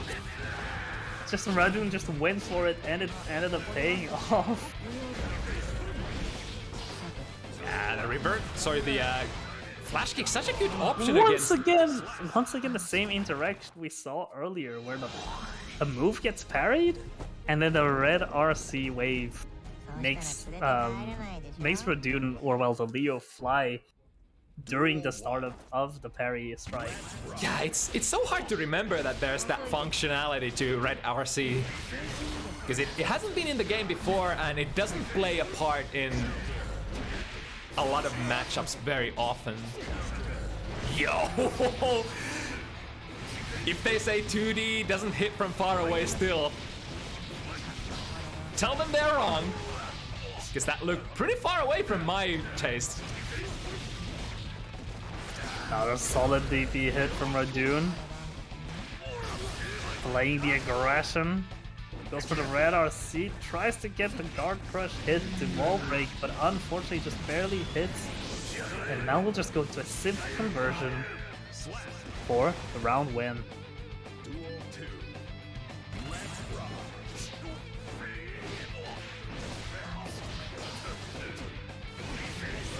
Ooh, Radune just so successful with those. Wow, okay. I guess that anti-airing with a backturn slash. Oh, guard crush. Gets a mix off of it. And breaks the wall. Look at that damage. Wait a second, Leo wasn't supposed to be a damage character? I mean, I think for it depends. If you're talking about Guilty Gear Strive standards specifically, that's that's very arguable. Right, Radune with a pretty decent lead here. Ooh, no fear. Waking up with a throw, putting madjon in a tricky position. Now this time gets the super input properly. I think both like ZoKHiZ and Radune had some difficulties getting that super out successfully in some of those scenarios. Wow! I think, wait, I think Radune was still holding the parry stance there.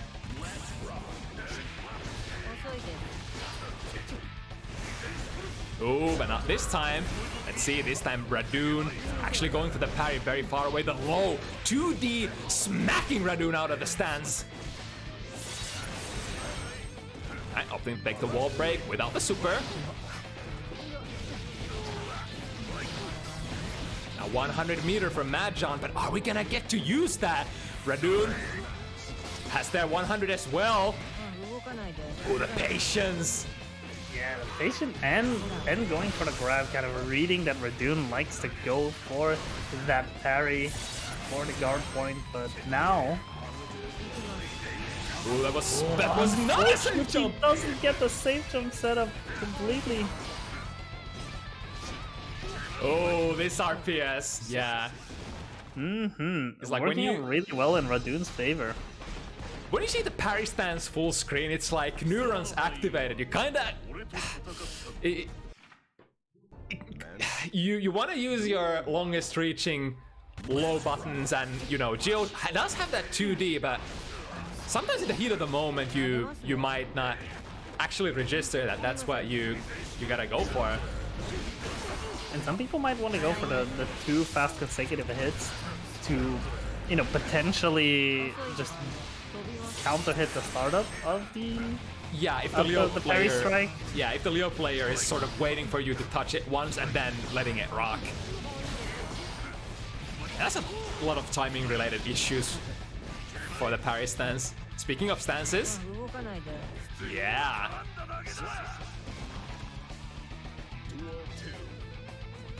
Out of the two stances, the back turn so far has been the RPS situation that Madjon has been cracking more consistently.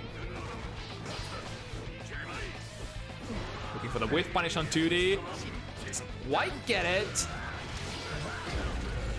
And now Radune, decent hit, drops it. But no matter, we're still in this Unga position. As long as you stay close to your opponent, Leo is happy. And DP breaking the wall for quite a bit of damage.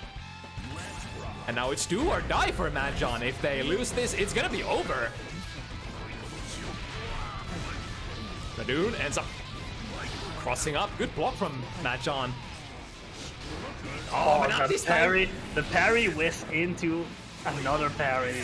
The true mix, and it's working out. Oh! Can't parry the burst, unfortunately, as much as Radune would want it to be real. Yeah, I think it that just wasn't. It's just a dream. Glimpse of Exarch, Leo. Oh, that was a kind of cool juggle. But in the end, what better way to end it than... It is kind of a shame that it doesn't. It would have been great, but Radune still finishes it off in a very stylish fashion with the DP and manages to get the set.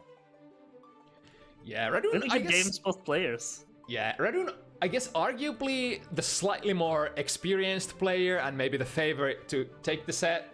Despite that, Madjon doing pretty okay for their debut match here on Bounty Hunters. So good stuff all around. Now, next up, the matchup that I was sort of trying to rush to. Maybe I'm biased. Maybe I actually want to see this next one coming up so badly. It's gonna be the Fin Mirror we were talking about. Gas, Sol, KS, GoldLewis. We've basically reached the compulsory GoldLewis section of Bounty Hunter weeklies.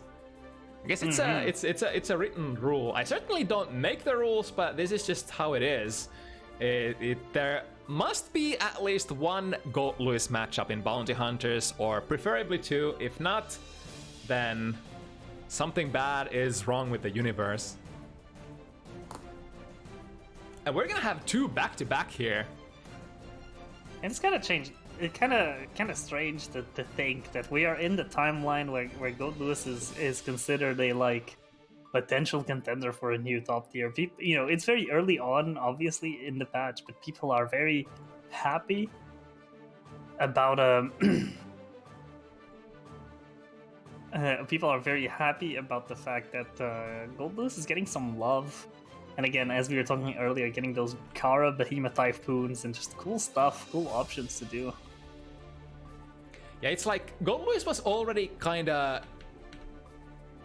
maybe not the strongest, character in the game. However, very tricky to play against, and if ever, now is the time. If you don't have your GoldLewis matchup on point, it's time to polish, because those GoldLewis players, they're gonna come for you with the new buffs. There are so many things going in for GoldLewis in this patch. The system changes favoring GoldLewis, plus the numerous buffs to his normals, jump D, 6p. Actually, it's a 6p, proper 6p now, just like everybody else's. Jump D is faster, 5 heavy, 6 heavy, more disjoint, reach further away. Drone is better. There's just so many things going in for GoldLewis this patch.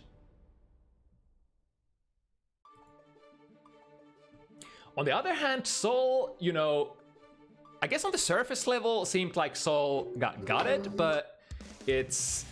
I would say Sol got adjusted. It's just certain things that were frustrating are maybe a little frustrating again. I guess that's been the balancing theme of Sol so far. Definitely. I think Sol will be fine. I think people just need to adjust to these changes that have been going on, and Sol is going to be just fine. But yeah, that said, I also really want to see what KS has been doing. I really like KS. You know, one of the bounty hunter players of all time. I really like seeing them play and their gold duels. And so I'm excited to see if they're bringing in some new heat potentially. Oh yeah, and I forgot about the Far Slash. Far Slash from Gold Lewis now takes a step forward, so it's even better. He do be jogging. Oh, solid grab on the wake up situation there. Here we're gonna see just some classical Lewis stuff. That aerial typhoon finding such a good hit on Gaz and taking the first round away. Crazy stuff. Ooh, nice pickup. Gaz? Yo, Okay. loops? A dust loops? That's 50% from mid-screen, meterless. Yeah, mid-screen, meterless, and it looks stylish. You know, I guess it's a little weird being excited about Soul's high damage, but you know, when it's kind of new stuff, this should be a kill. It's just cool to see cool stuff happening on the screen. Doesn't matter who's doing it. Very reversal of the previous round. Both players have a very dominant round on under their belt now. Fighting for the first save. Yeah, I think KS is really respecting that burst. If Gaz is saying, I'm just gonna keep it till the very end. Oh no, actually, I was misreading the burst meters. I was looking at the wrong dust meter. I'm a very competent commentator. Oh my god, Gaz actually brought it back. I can't believe it. That was the amount of life that she was when she was able to land the first hit here.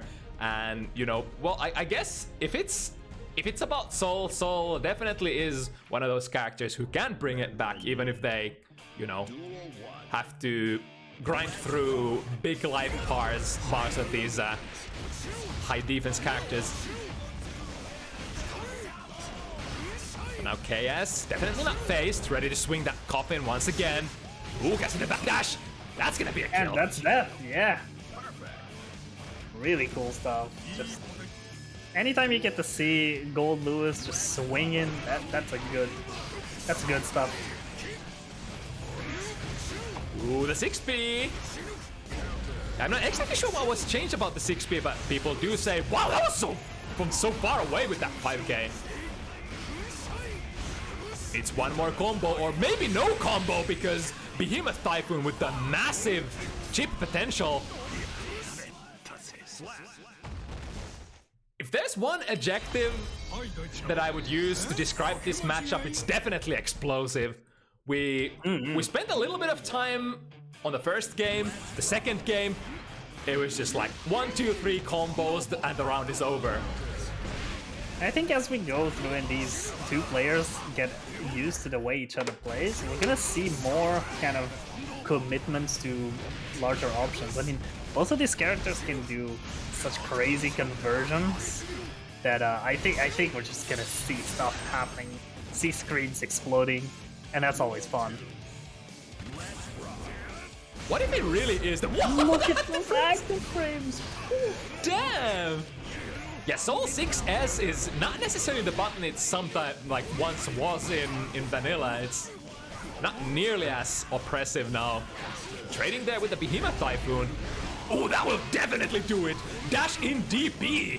Gas! And Gaz getting the exact amount of damage necessary on that wall to break it.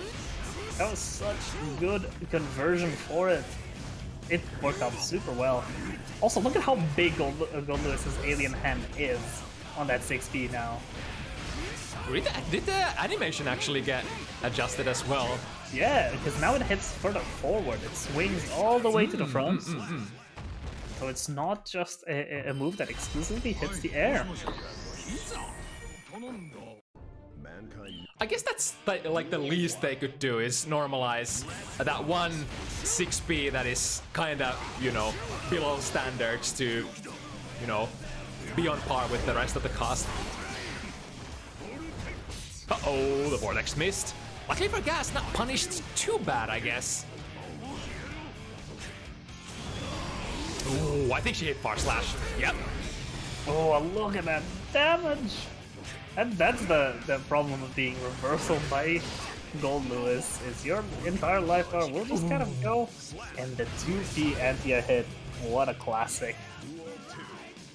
That's a very committal option. I'm not sure if that was a misinput, but could have been like an attempt to counterplay an anti-air from KS there.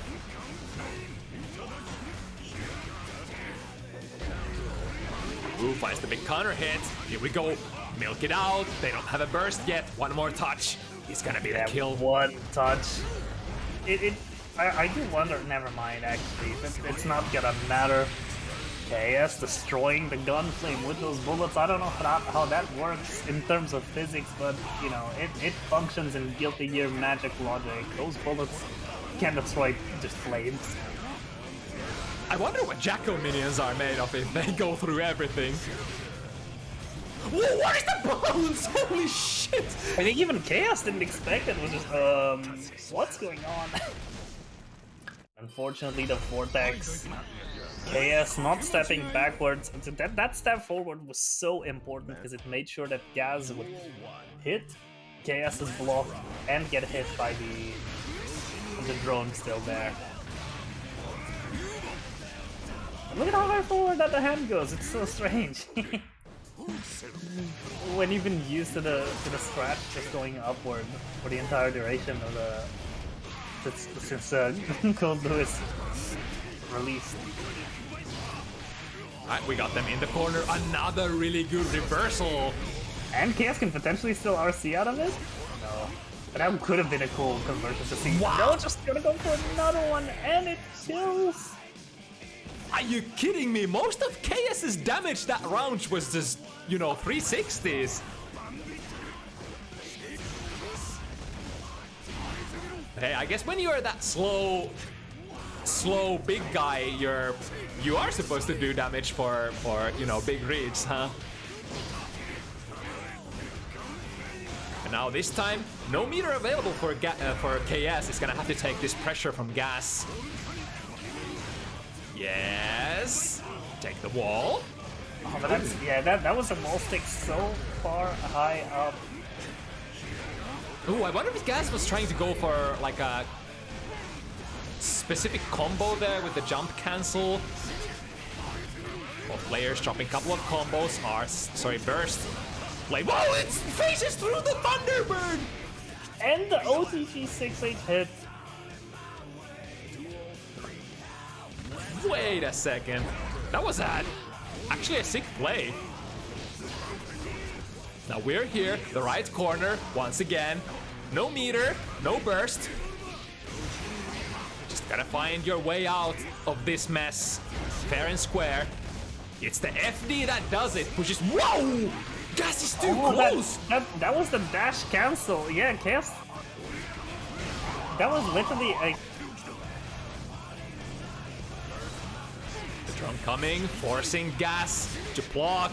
I'm really sorry, there was an ambulance coming through. That was very difficult, but you saw the flames from the dash cancel. That was Chaos doing a Kara DT, but unfortunately it put Gas on the dead zone. Alright, but evening it out. Gas 2 to KS's 3. We still got ourselves a match. We'll see who the ambulance is coming for in the near future. It's definitely coming for somebody, considering how much damage these two guys do. Oh yeah. Oh, nice, and managed to convert it still. Two large lads of Guilty Gear fighting each other. Soul and Gold Lewis, and for now, Soul with Gaz controlling him, doing some big damage, but Chaos isn't gonna take it. Standing uses drone for Oki to maintain a lot of pressure, forces the YRC out. Wow, all the defensive resources used by Gas in order to not be put in this position. The clash And the air dash, Volcanic Viper getting the kill. Yeah, I like that choice. Maybe could have gotten more damage out of it, but you know, going for the sweet and simple. Just finish it out fast. Ooh, fishing for the whip punish. There's this Sparslash Blast still. So classic. Oh, that close slash anti-airing. Wow, what was that? I think that was just an unintended PK behemoth, but you know, happy accidents, it still works out. Don't tell them though, you meant to do that, right?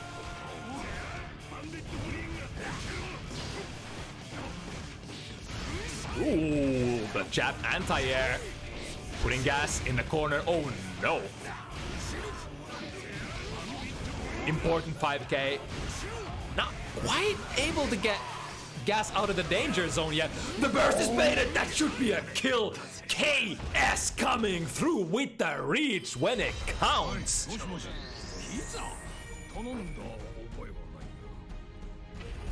The massive presence of KS GoldLewis not letting anything out of the corner, just keeping the air zone clear, keeping the bursts in check. Speaking of keeping bursts in check, not a big disaster for gas.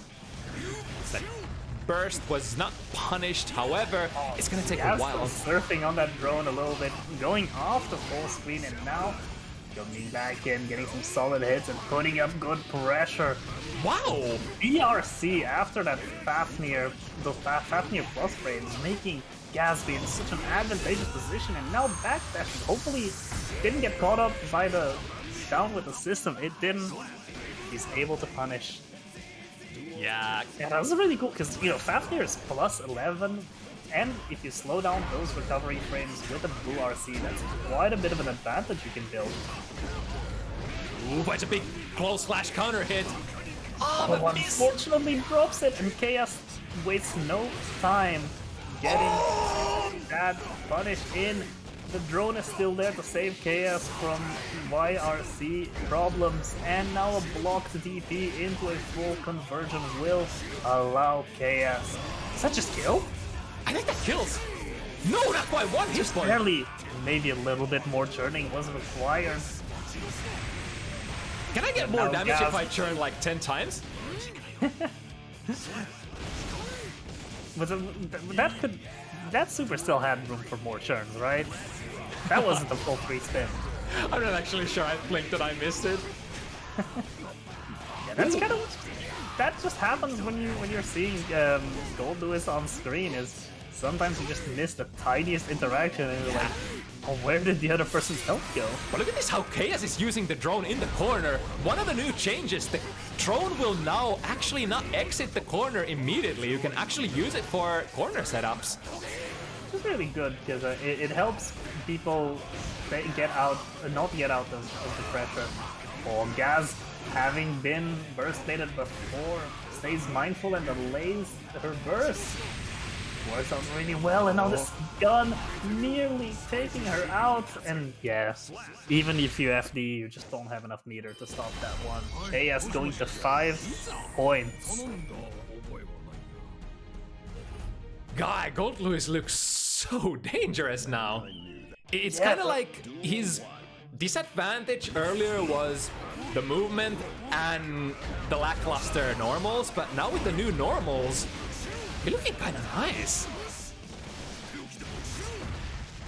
Yeah, all these character specialists that have just been dedicating their time as much as possible to GoldLewis. Also, that was just such a fast round. KS wasted no time. Yeah, no, all these character specialists that put a lot of love into GoldLewis when he was perceived to be worse just because they enjoyed the character are eating really well now, and all of that effort is being really paid off. Damn, is it gonna be the era of GoldLewis? It's no longer a meme? Bigification of mankind. And now just one little bit of health away. Gaz actually gets the burst back just in time to use it one more time, but dead. now... Oh, never mind! I called it too soon! One less hope, just a little bit of hope, gets a burst out. The vortex, but the little guy. The little drone is there to catch her. Good sir, would you like to have an insurance policy? Duel 1. Let's rock. Now Chaos already on set point. Gaz here gets a burst rate right away. Chaos didn't want to go to the disadvantageous position at all. Ooh, jumping over the potential grab. I think Chaos has become aware of the pressure sequence that Gaz likes to go for. Forces the burst. Yeah, I think that was a good burst. I think she would have died there actually if she doesn't burst, huh? Now potentially one hit away. Ooh, a brave close slash. That's gonna go into some damage. But it's not done yet. We need one more.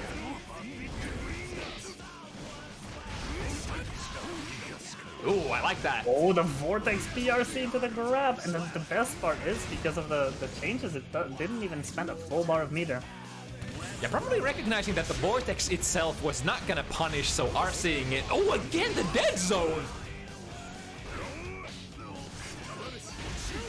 Whoa, where does that hit? Hello? Pulled into the corner and now having to face this. Oh, is Gas dead? No way. Maybe? No way, right? No way! Mother of God! Now Chaos getting into the set point. Gaz really needs to put in some effort for this kind of chase opportunity. Make the most out of the fact that Chaos doesn't have the burst yet, but now they're blocking quite a few moves. They're really close to getting it. To be perfectly honest, Off frame. Oh no. You just have to be careful. Yeah, because at this point the health bar is purely aesthetic, is it not?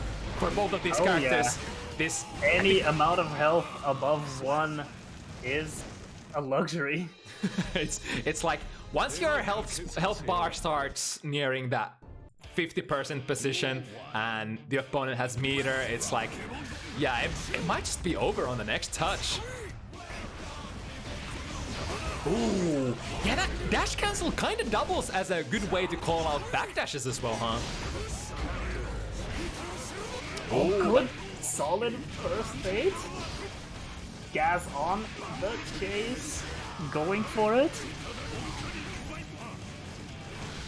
Yeah, this time doesn't miss it. Yeah, really solid bit of damage, equaling out the health amount blocking, but unfortunately now Chaos gets to advance with the PRC. Ooh, no punish attempt. Oh, trade, ends up working out for Gas. There's a round. I think with the positive bonus on Gas, Chaos might have thought that that was gonna build 50 meter and was respecting the revolver because of that. And Gas took an advantage of that. Oh, this fast overhead. DP out of the pressure, yo. The reversals back and forth. The disrespect. Whoa, what is that? Flying Gold Lewis. Don't go that way. Case does have that 50 meter in the bank. TK the him of being quite dangerous for both of the players. Wow. The 5H counter hit can be devastating now. Doesn't actually get the wall break yet, but Gas really wants to get the round win right here, sacrificing the burst even at the health disadvantage. Just going to go for it. Gets. Oh no, that just barely didn't kill. This is actually Chaos advantage here. The meter, the burst. Oh, Vortex. Oh no! Oh, tragedy. Tragedy for Gaz, who's now once again facing set point from KS.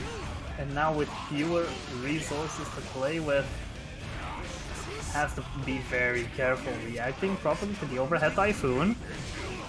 Ooh, that's RPS. The slash. Unfortunately misses the link. Critical combo miss. But the no! The drone! It's the drone off! The drone would have been gone! Oh, the MVP!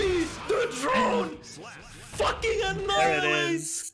Gas in the corner! No way!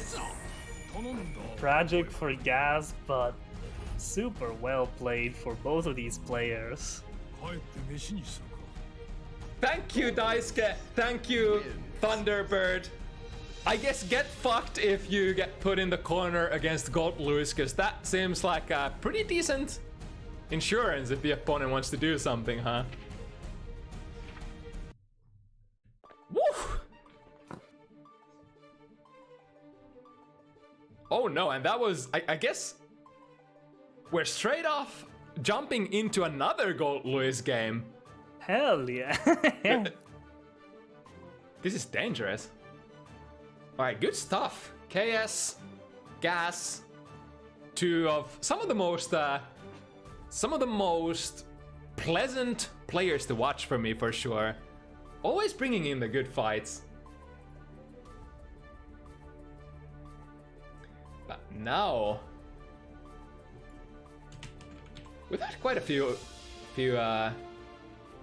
Geos as of late, and it's not gonna stop. REDRaven again here to display what the new patch Season 2 has in store for us.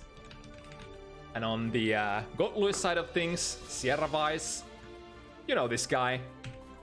A very familiar face in Bounty Hunters, a gamer. Another really success story from start to finish. I think ZoKHiZ started on the Exert side of things when, you know, when Strive wasn't out yet. Worked really hard on this franchise and has really solidified themselves as a big household name competitor in Europe. Definitely. I actually was, funnily enough, speaking of Sierra, I was recently rewatching one of the Sajam Will It Kill episodes, and I saw Sierra was featured playing Grand Blue, which was very interesting. It was cool to see the variety in games that the player has. Yeah, I'm not surprised about that at all, because Sierra is one of those gamers who just plays a lot of games. And that ends up lending itself to very solid transferable skills between all of the games. Just, you know, there's a lot with fighting games that just transfers across. The ideas of how you play neutral, how you play footsies can really apply kind of globally to most games. Obviously some exceptions, like, you know, the way you play neutral in a 2D game won't apply that well when you're playing Tekken, but it is what it is. Ooh, good check there, and that's gonna be the death of... Oh, never mind, spoke too soon. And never mind, spoke too soon, even with that statement, because the gun came out and got the hit, and REDRaven didn't even FD, just ended up taking that burst to game 2. Good grab tech. Sierra just swinging the coffin, saying, I'm gonna move my arms like this, and if you get hit, it's your own fault. Trying to gold burst, but unfortunately whiffing.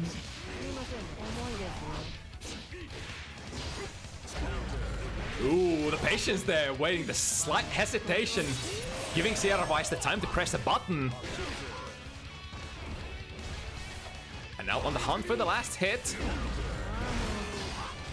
Man, is the jump D. Oh, okay, deemed that REDRaven was probably in a position to punish that Gatling gun. Oh, and a bounce. Really solid wall bounce. That's a... Yo! At the start of combo, I wasn't expecting that to be a kill, to be honest. Yeah, I didn't even expect a wall break itself, so seeing a kill even after that was surprising. That's a pretty decent combo from REDRaven, though. 50% off right off the bat. Fighting all the good hits. ZoKHiZ choosing...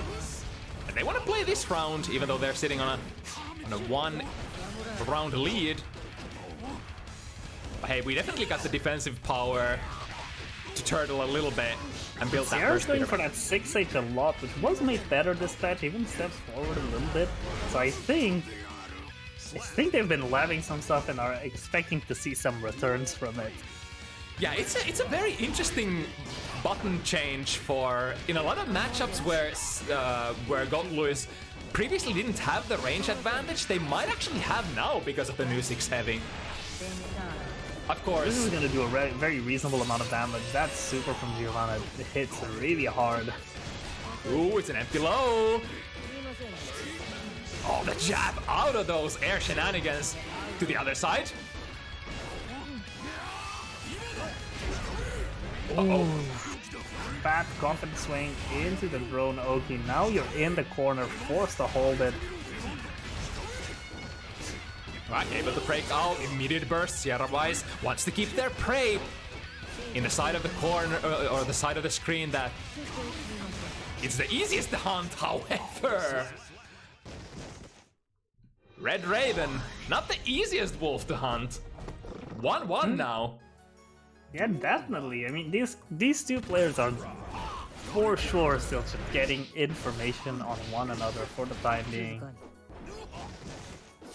So, as it stands, it's just gonna take a little bit still for us to see the kind of true power levels of both of them really showing. And the maximum super, look at the damage.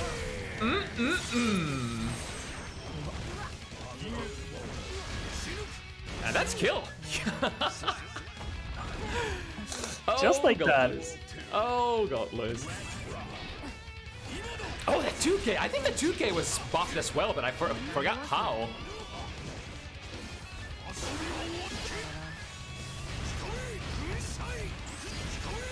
Ooh, I think Trying to go for the super jump DRC. but probably didn't get the momentum that they were looking for. Now have to fight this whoa 6P coming through. I wonder if that would have worked previous patch. But now, GGST with that brand new 6P.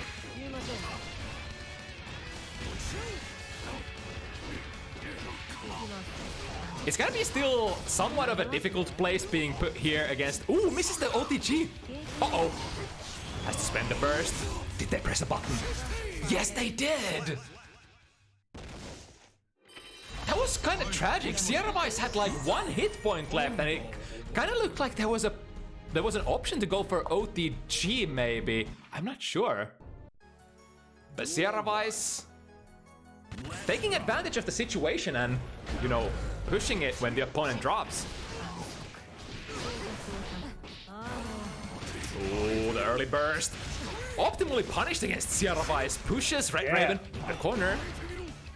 So we're seeing quite a few misinputs, I think. Some of these TK Behemoth Typhoons aren't supposed to be coming out, but they're not exactly being punished right now, which is thankful.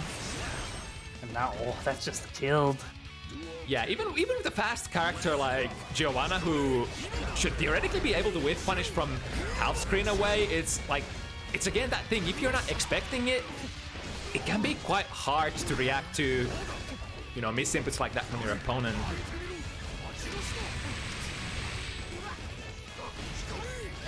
Still the full screen Gatling gun doesn't quite get you in position to do optimal pressure. Straight in there. Oh, between the cancel! Oh, I don't think another drone would have gotten the kill there, but it was certainly really close. And Sierra now just one little bit of damage away from taking a 3rd point. There it is. The jump D, the good old, it was already a super integral part for GGST's game plan. A very go-to tool, and now it's even faster. Yeah, GGST ate so well. Oh, hello! Managing the side swap, and it looked like both of the players were kind of not expecting it to have happened like that. Oh, solid JH hit from REDRaven. Getting the cross up, sending Sierra over to back to corner. And I think was just trying to respect the possibility of a burst. Yeah. Just playing footsies, just chilling out, waiting. Oh, you're going to miss. Just say you're going to miss a BT at some point, and I'm gonna come in and punish you with my step dash. But Sierra doesn't let themselves be caught for free. Gets the burst out of REDRaven. Another really crisp whiff punish. Are you seeing Another really crisp whiff punish. Are you seeing this? That was 2 whiffs from Zarythe, both whiff punished with the step dash of REDRaven. Now that's matchup. That's matchup stuff. Putting those whiff punishes on the table, that's gonna make Zarythe think. Probably gonna make him think twice about swinging so wide again. Big damage coming through. Oh, this is going to absolutely be baited. And now the punish gets the round.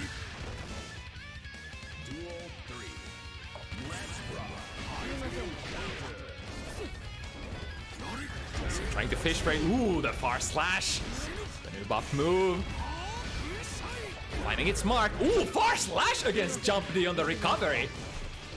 Now that's a button too. And now Sierra's just kind of stuck in the corner for a little bit. Raven actually finds the hit.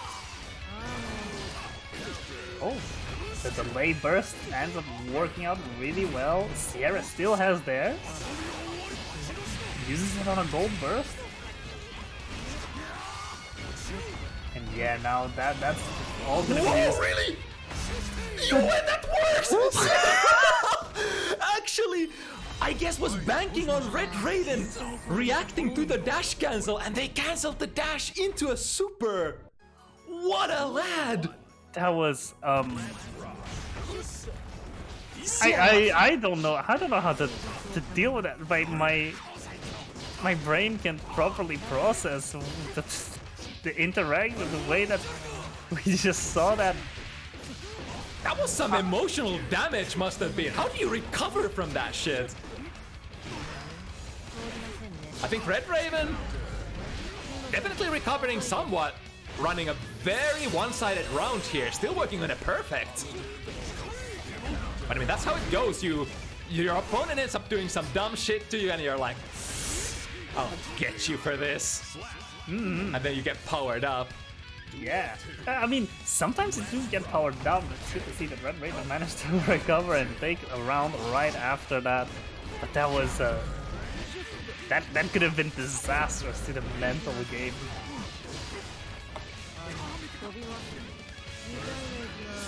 Alright, finds a small wall break, and with a very sizable life lead, working with a lot of options, finds the DP, being very respectful against the burst, yeah. Oh, the Jufee hit, really good, getting the cross up, forcing the burst out of REDRaven. So now if Sierra manages to get this round out, he goes for the beam super, and the 6H into the gun. Doing so much chip damage. But unfortunately that blue RC. Oh, the chip damage. Up dog. -4 now, by the way. But it does the job if you need the last hit, last bit of chip. REDRaven on the chase. Avoided the, the very awkward position. I guess it's okay to be a couple of games behind. When you start being 3 or 4 games behind, that's when it starts being like super uncomfortable usually. Alright, breaking with the super, get Heavy knockdown, one more to get this one. Zarythe is rocking a burst, but probably doesn't want to use it at this point. Yeah, I think Sierra, yeah, exactly, just holds on to it, takes it to the next round.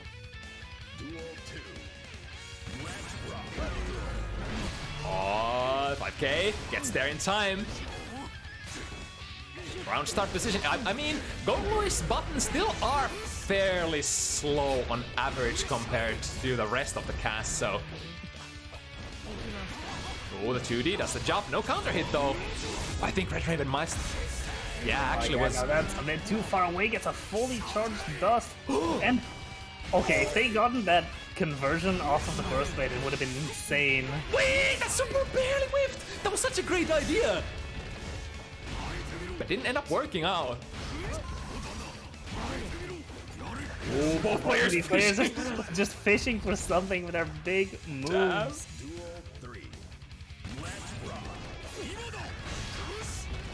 That's gonna require bravery to try to go. I wonder how good Geo's DP is against those coffin swings. I would be scared swinging that thing around. Ooh, good air to air, but no conversion. Now we have them in the corner. Catches the backdash. Doesn't convert into anything else, and I think that that was an unfortunate situation that Sierra was just able to realize and pick up with a super hit. Gets a 5th point off of it. Again, was that meant to be a air behemoth typhoon? It seemed so well placed, but those, those always look like. This kind of look like, missed attempts on the grounded behemoths. Ooh, juggles. We still got 3 5Ks, huh? Didn't they change the proration? The gravity was supposed to go down when you use the save button over and over, huh? It doesn't matter. We're disregarding patch notes at this point, it seems, because even though, despite what they said, Giovanna 2D is still really good. Yoink! Find the low!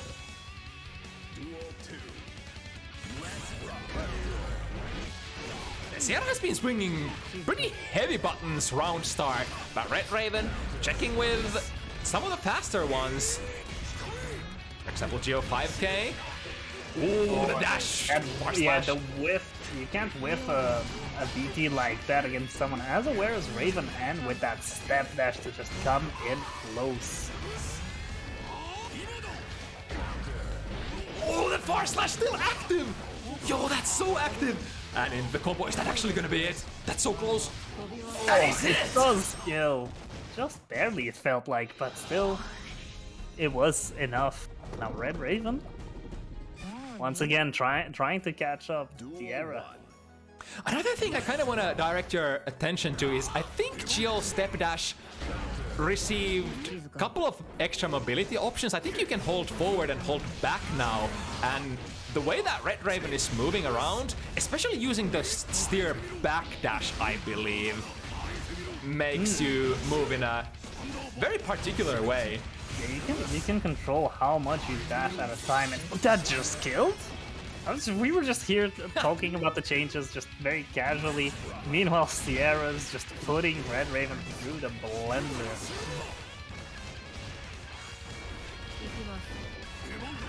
Yeah, these very slight step dashes, sort of like almost trying to bait a response from Sierra Vice.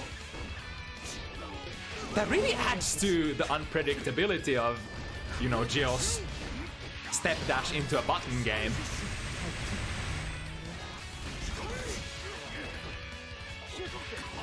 Oh, that duty was actually still active.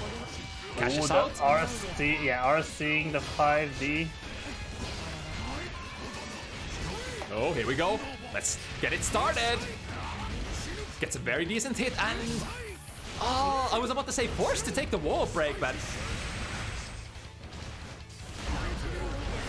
here we go. Flying Gold Luis, hammering it up, hammering the burst out of REDRaven.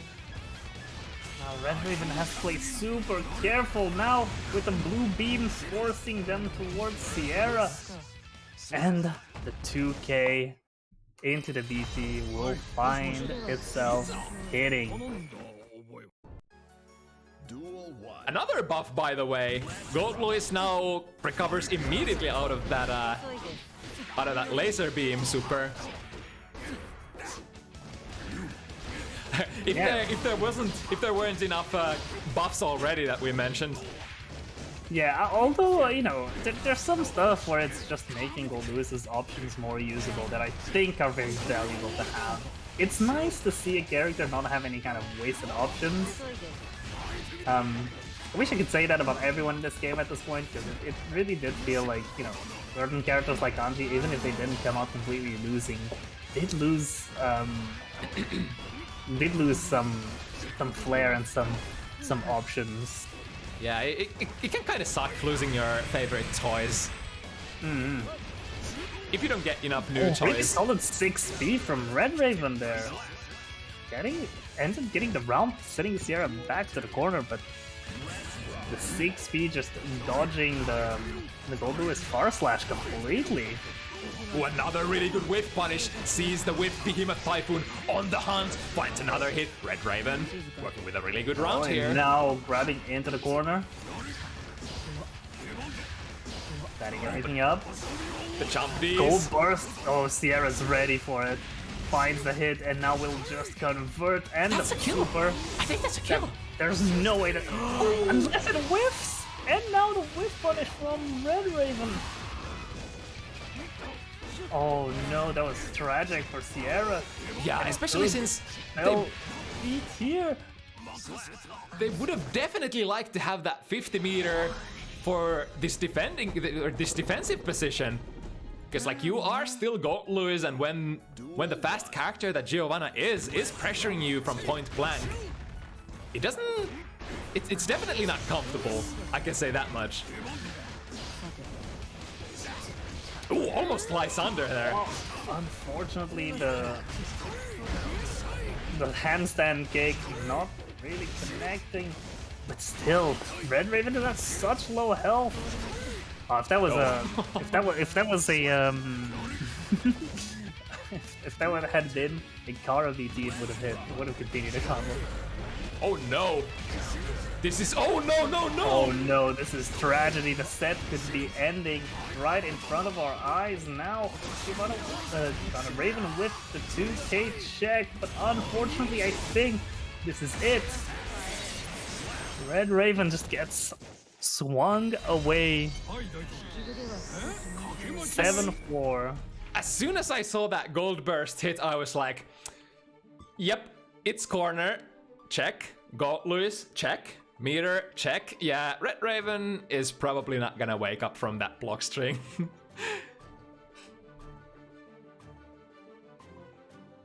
Yo, it's new Gold Lewis seems so good. I'm excited to see more of Gold Lewis in the future. As I guess that works out for me because this is Bounty Hunter, so we honestly will not be able to avoid the Gold Lewis matches on screen. So I better learn to like that fella. Good stuff for both players though. Alright, coming out one more for the road. The last rumble of the evening. Rygand Mai, one of Finland's finest, against Deknud, Jack O from Germany.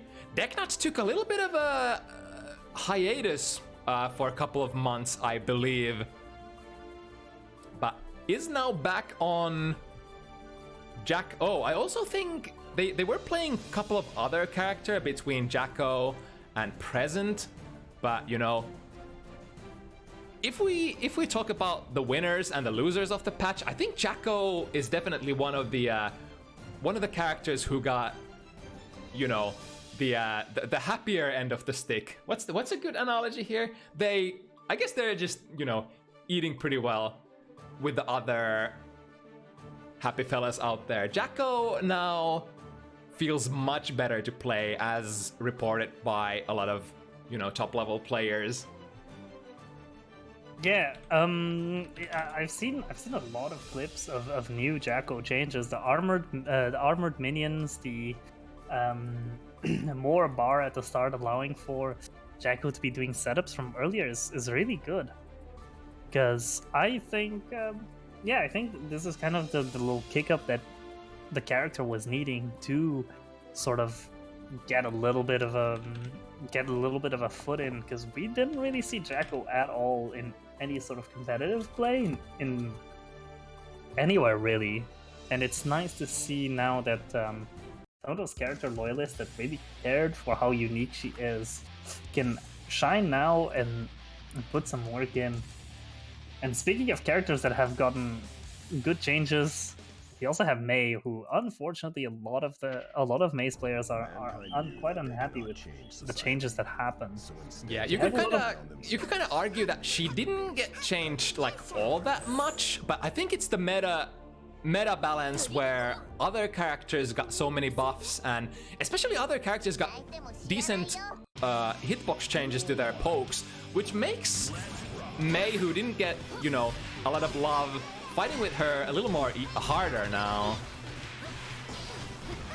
The one big change that Rygand personally hated the most was the 3K, not KDing anymore. So losing a lot of quality of life utility in that move.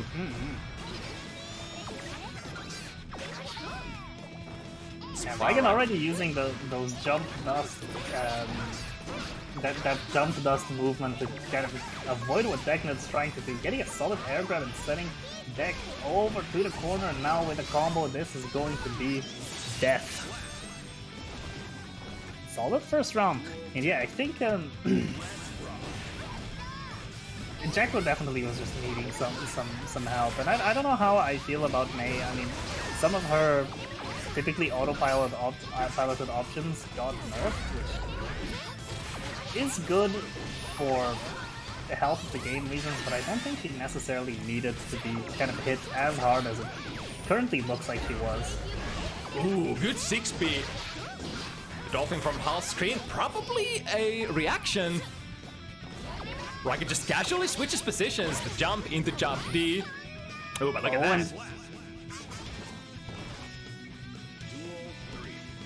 As far as Jacko goes, I think like all the changes to Jacko were just... She didn't get anything like revolutionary new, it's just changes that make Jacko play Jacko like she did, but better now. Ooh, Rygand actually finding a gap to throw. Deknud saying, no, let me do that thing.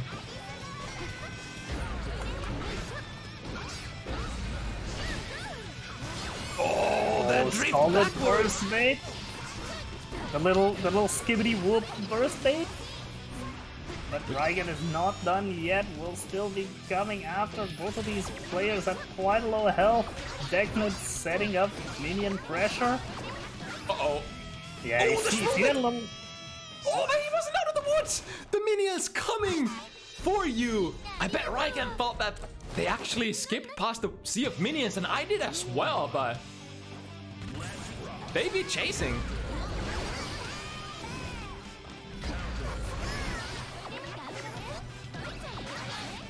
Oh, the high angle, not letting Rygand go, even with 2 jump Ds. Oh, that was so ambiguous. I was like, is that gonna cross or not? But it landed from the front. Oh, good anti-air. Really good. That's 2H, right? I don't know. 2S. 2S? I don't know Jacko's normals that well. I haven't seen this character a lot before now. Hopefully you can fix that. Yeah, one of the characters who have that available option to use anti-airs other than 6B.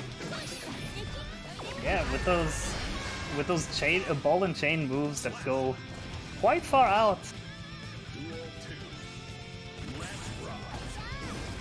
Rygand not pulling the height takes a solid round. Yeah, Deknud's just being able to throw these minions out and kind of know that they're not gonna immediately get owned due to the new kind of properties. Has to feel good. Oh, look at how much that does! Yo, the one hit, I think that was a one-hit hit confirm into Elysian Triver. Still, one of the most damaging ways to spend your meter for Jacko. The round start catching something from Deknud there. Oh, the 5D head. Ooh, kind of Jacko, ambiguous. I'm fairly sure she can do some stuff off of just raw 5D with minion setup. One of the few characters that gets an advantage off of that button just raw and isn't just, you know, since globally 5D is 0 on hit. A lot of characters can't do that much, but when you have these sort of characters like Sado, like her, that can do other stuff, you could potentially be getting more off of it, and even more when you spend meter. Ooh, barely missing the 2S. Rygand landing just in front of Deknud. And Deknud just having that little extra bit of spacing now, just going behind the minion to try and kick it forward, but unfortunately kicks it up, and Rygand approaches under, and now with a wall break will just kill. 6H still hurts. You gotta love how Rygand is moving around. It's you know, literally a definition of movement, using all of those tools to sort of alter their trajectory. The jump D to go higher, the jump too heavy to go lower, and then the 3K to slide under. Used all of those tools last round in order to avoid, you know, the trajectories from the minions. And I guess against Jacko, you really do need tools like that. Unless you have like god buttons that can just straight up, I guess, poke the minions out of the sky as they're coming for you. And I think many characters actually do have that. Oh, but here we go. Mei misses the 3K barely. And I think one of the things that Mei didn't lose is her damage. So if she manages to land those heavy hits on you, you're still gonna... That just barely didn't kill. Last chance. Maybe for both players. Ooh, the delayed 2K.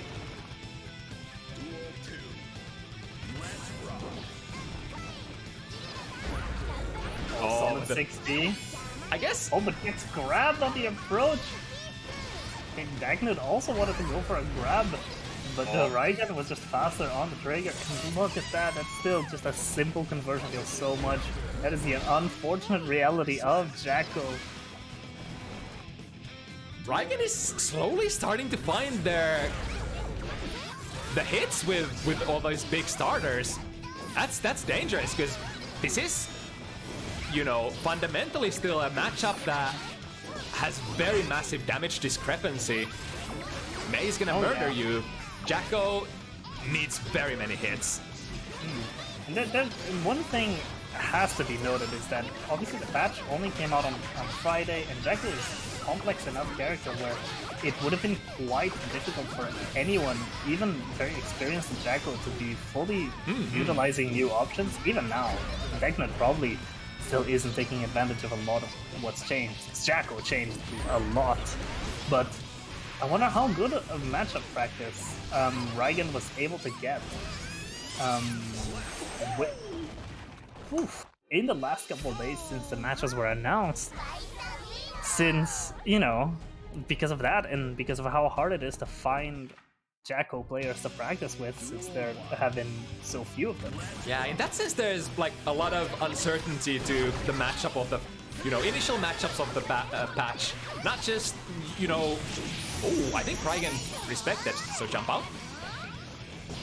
All right, can be kind of happy. Deknud spent 100 there and only got a jumpy as a reward. Rygand will happily take that. Oh, Rygand will also happily take this one! H hit. Is he dead? He's dead!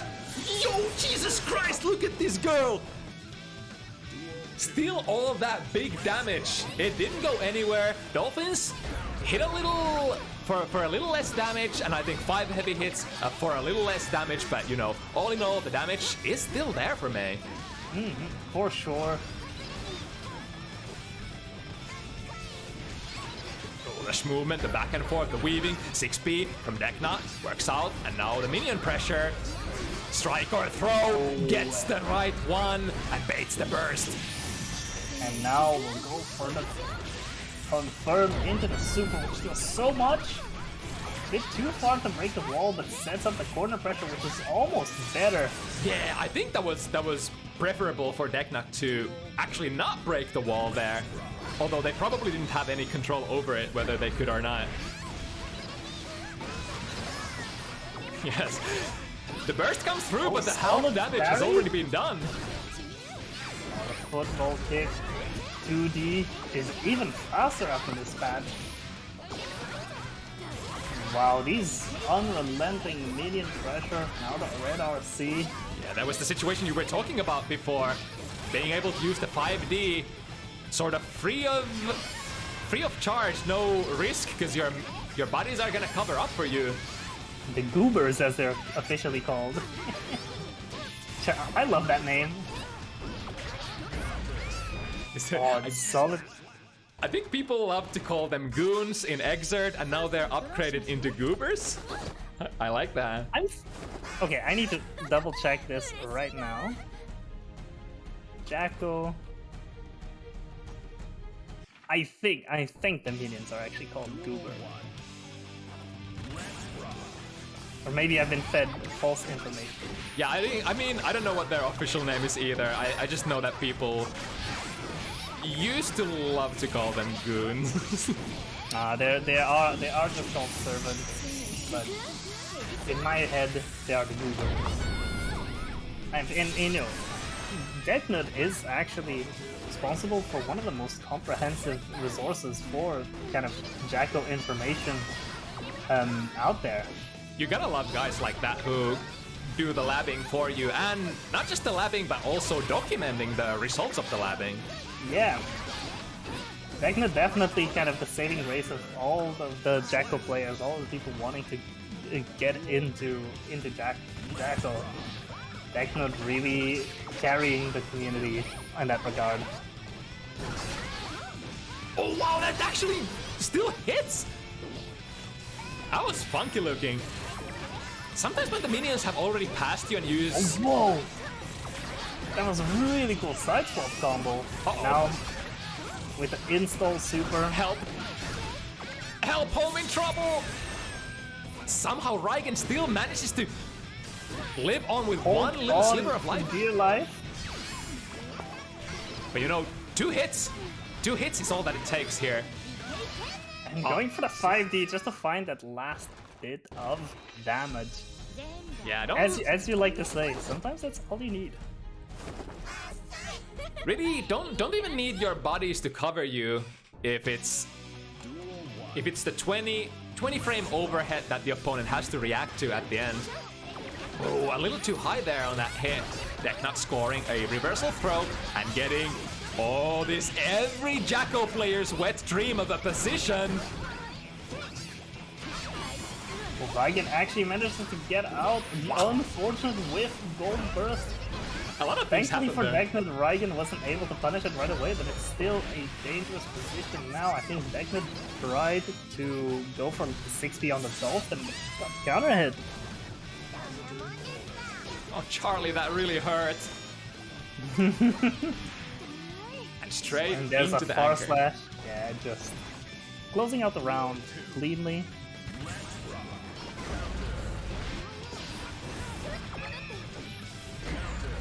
Ooh, nice 2S. And we going for a combo. Yo, that was actually sick damage. Is that new? Yeah. I don't know if it's new, but I know that Jacko is already able to get a really reasonable amount of damage off of combos with the proper setups like that. But look at the Dolphin just tearing through all of the minions. Now, evading the burst there. Rygand's just holding on. I think Rygand will definitely just take this into the next round if it exists. Rygand is always shown to be quite the patient player. There's the 5B. Deknud wanted the burst out of Rygand so badly, but Rygand, being a smart guy, doesn't spend it. They are sitting on 1 round lead. And now has the burst. Deknud nearly has theirs, to be fair. It's still, yeah, there it is. It gets immediately popped.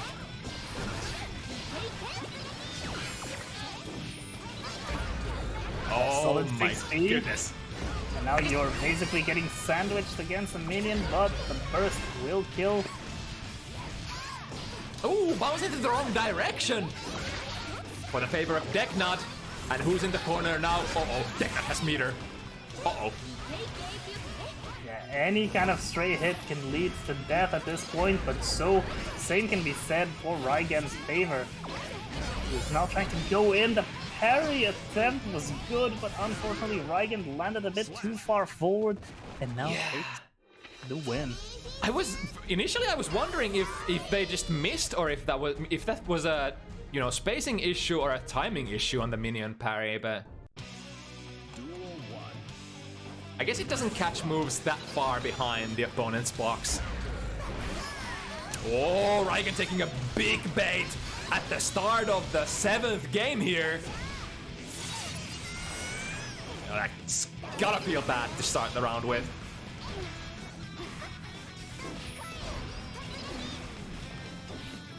Deknud will definitely try to persevere here as long as possible to build their meter back. But looks like that's not gonna be happening. Rygand is picking up steam, actually. The 5 heavies are finally hitting.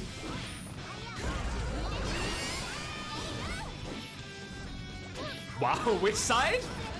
For a moment, it looked like Rygand was putting themselves into the corner, but getting back out of there. Oh, is this the same conversion again? This time misses it. 2 heavy counter hit, 1 hit, hits Karn into the super. Yeah, that super works best the less it is. Yeah, the less it is scaled, because it deals so much damage just raw. Oh, do it again. Again, just going for it. Yeah, I mean that 5D doesn't go into anything, but you know, if they have 1 sliver of health left, it doesn't have to. Backdash, working for Deknud, here we go. Time to set it up. Is it gonna be strike? Is it gonna be throw?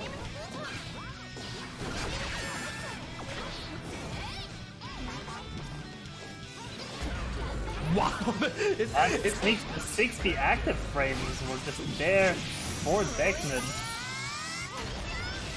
Another really fast confirm, doing some massive damage. Oh, I think that's actually a kill. Good recognition from Deknud. That 100 meter. They don't need to play another Oki. They can just end it. Yeah, just goes for the kill. Goes ahead on the set now. Deknud really showing the power of Jackal right now.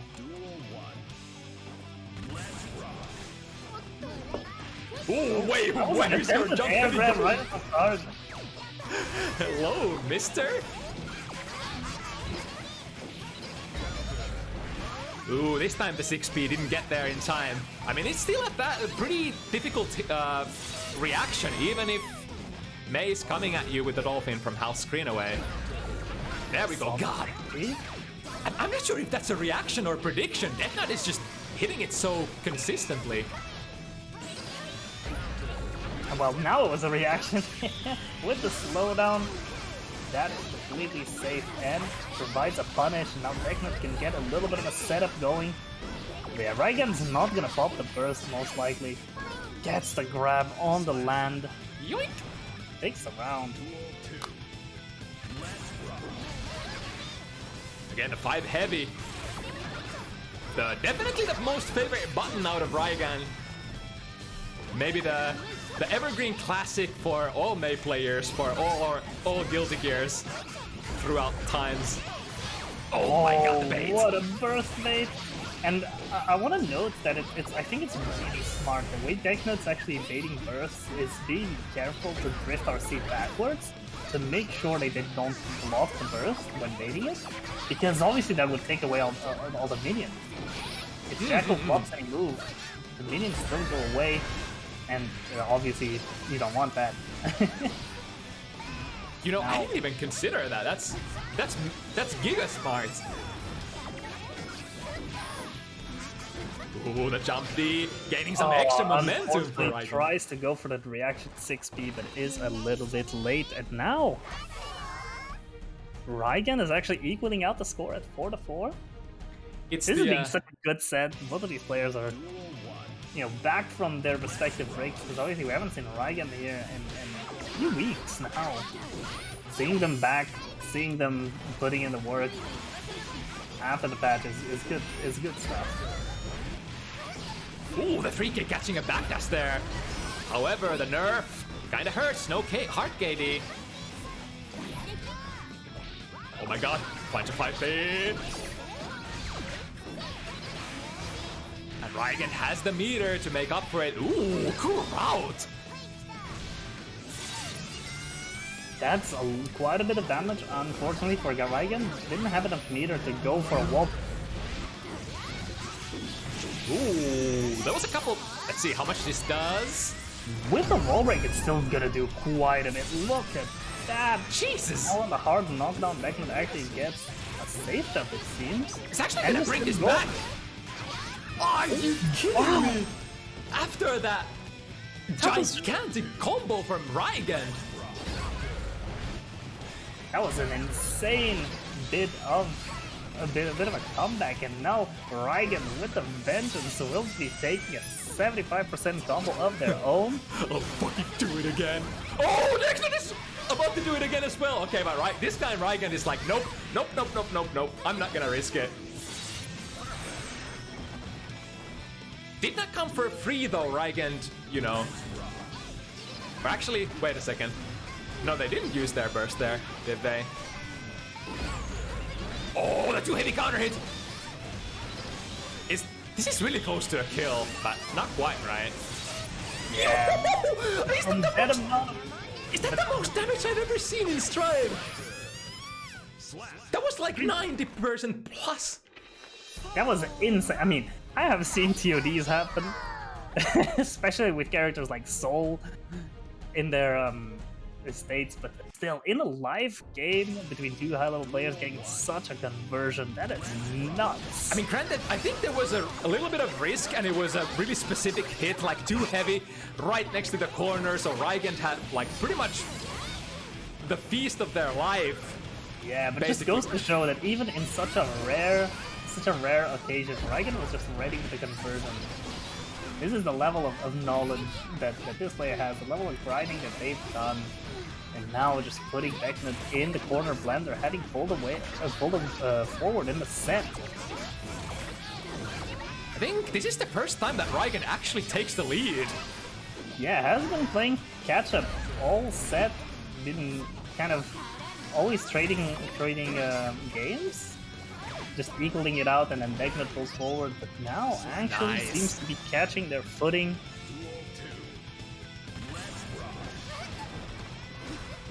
Oh, I wonder what the adjustment was, because Rygand is on the crash course to actually end this set pretty fast, but we'll see if Deknud has anything to say about that. It's not over yet. There are still decent amount of room for adjustment both ways. Yeah, definitely. Also, Deknud will happily probably take trades here this round with this amount of life advantage. Going for the install super to get that fast recovery in the minion gauge to be able to keep using the moves, keep summoning more minions as they vanish. On the floor, unfortunately, the jump slash doesn't hit, and this might just be kill. There it is. Rygand pulls forward the 6 points. Set point that, you know, from playing behind to being on set point first, now Deknud needs to win 3 in a row to take this set home. I felt like that was a pretty good jump there from Deknud, but missing on the way down. Unfortunate.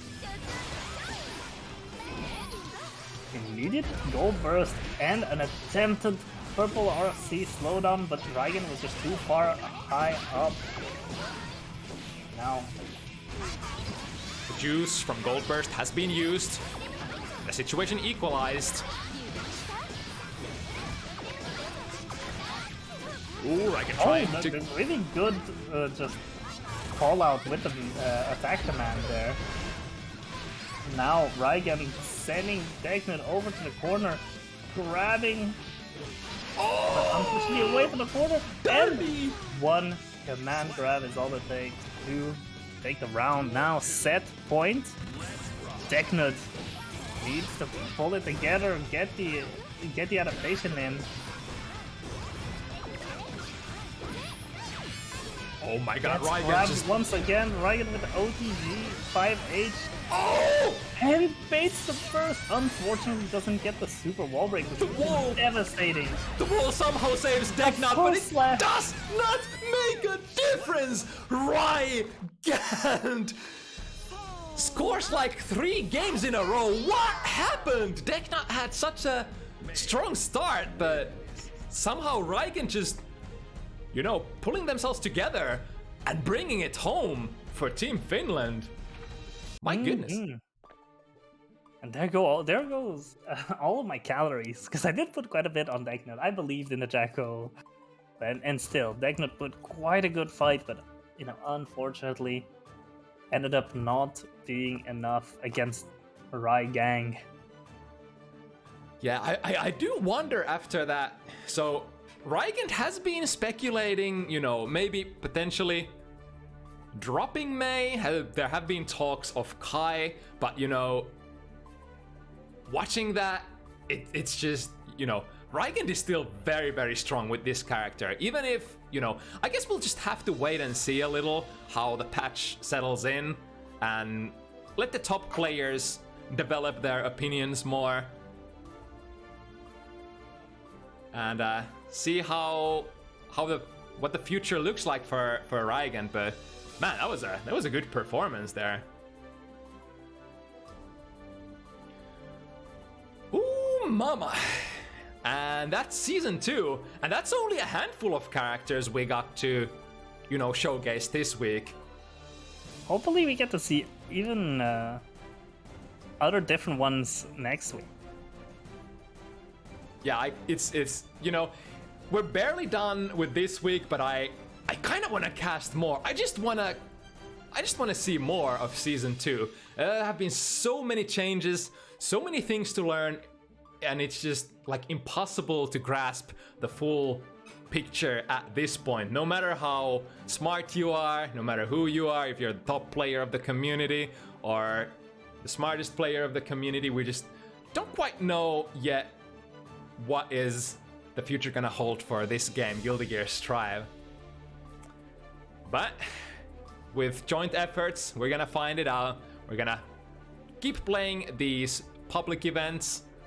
There's definitely no shortage of events such as tournaments, FT7s, all manner of exhibitions that you can sign up for and put those new season 2 changes on display.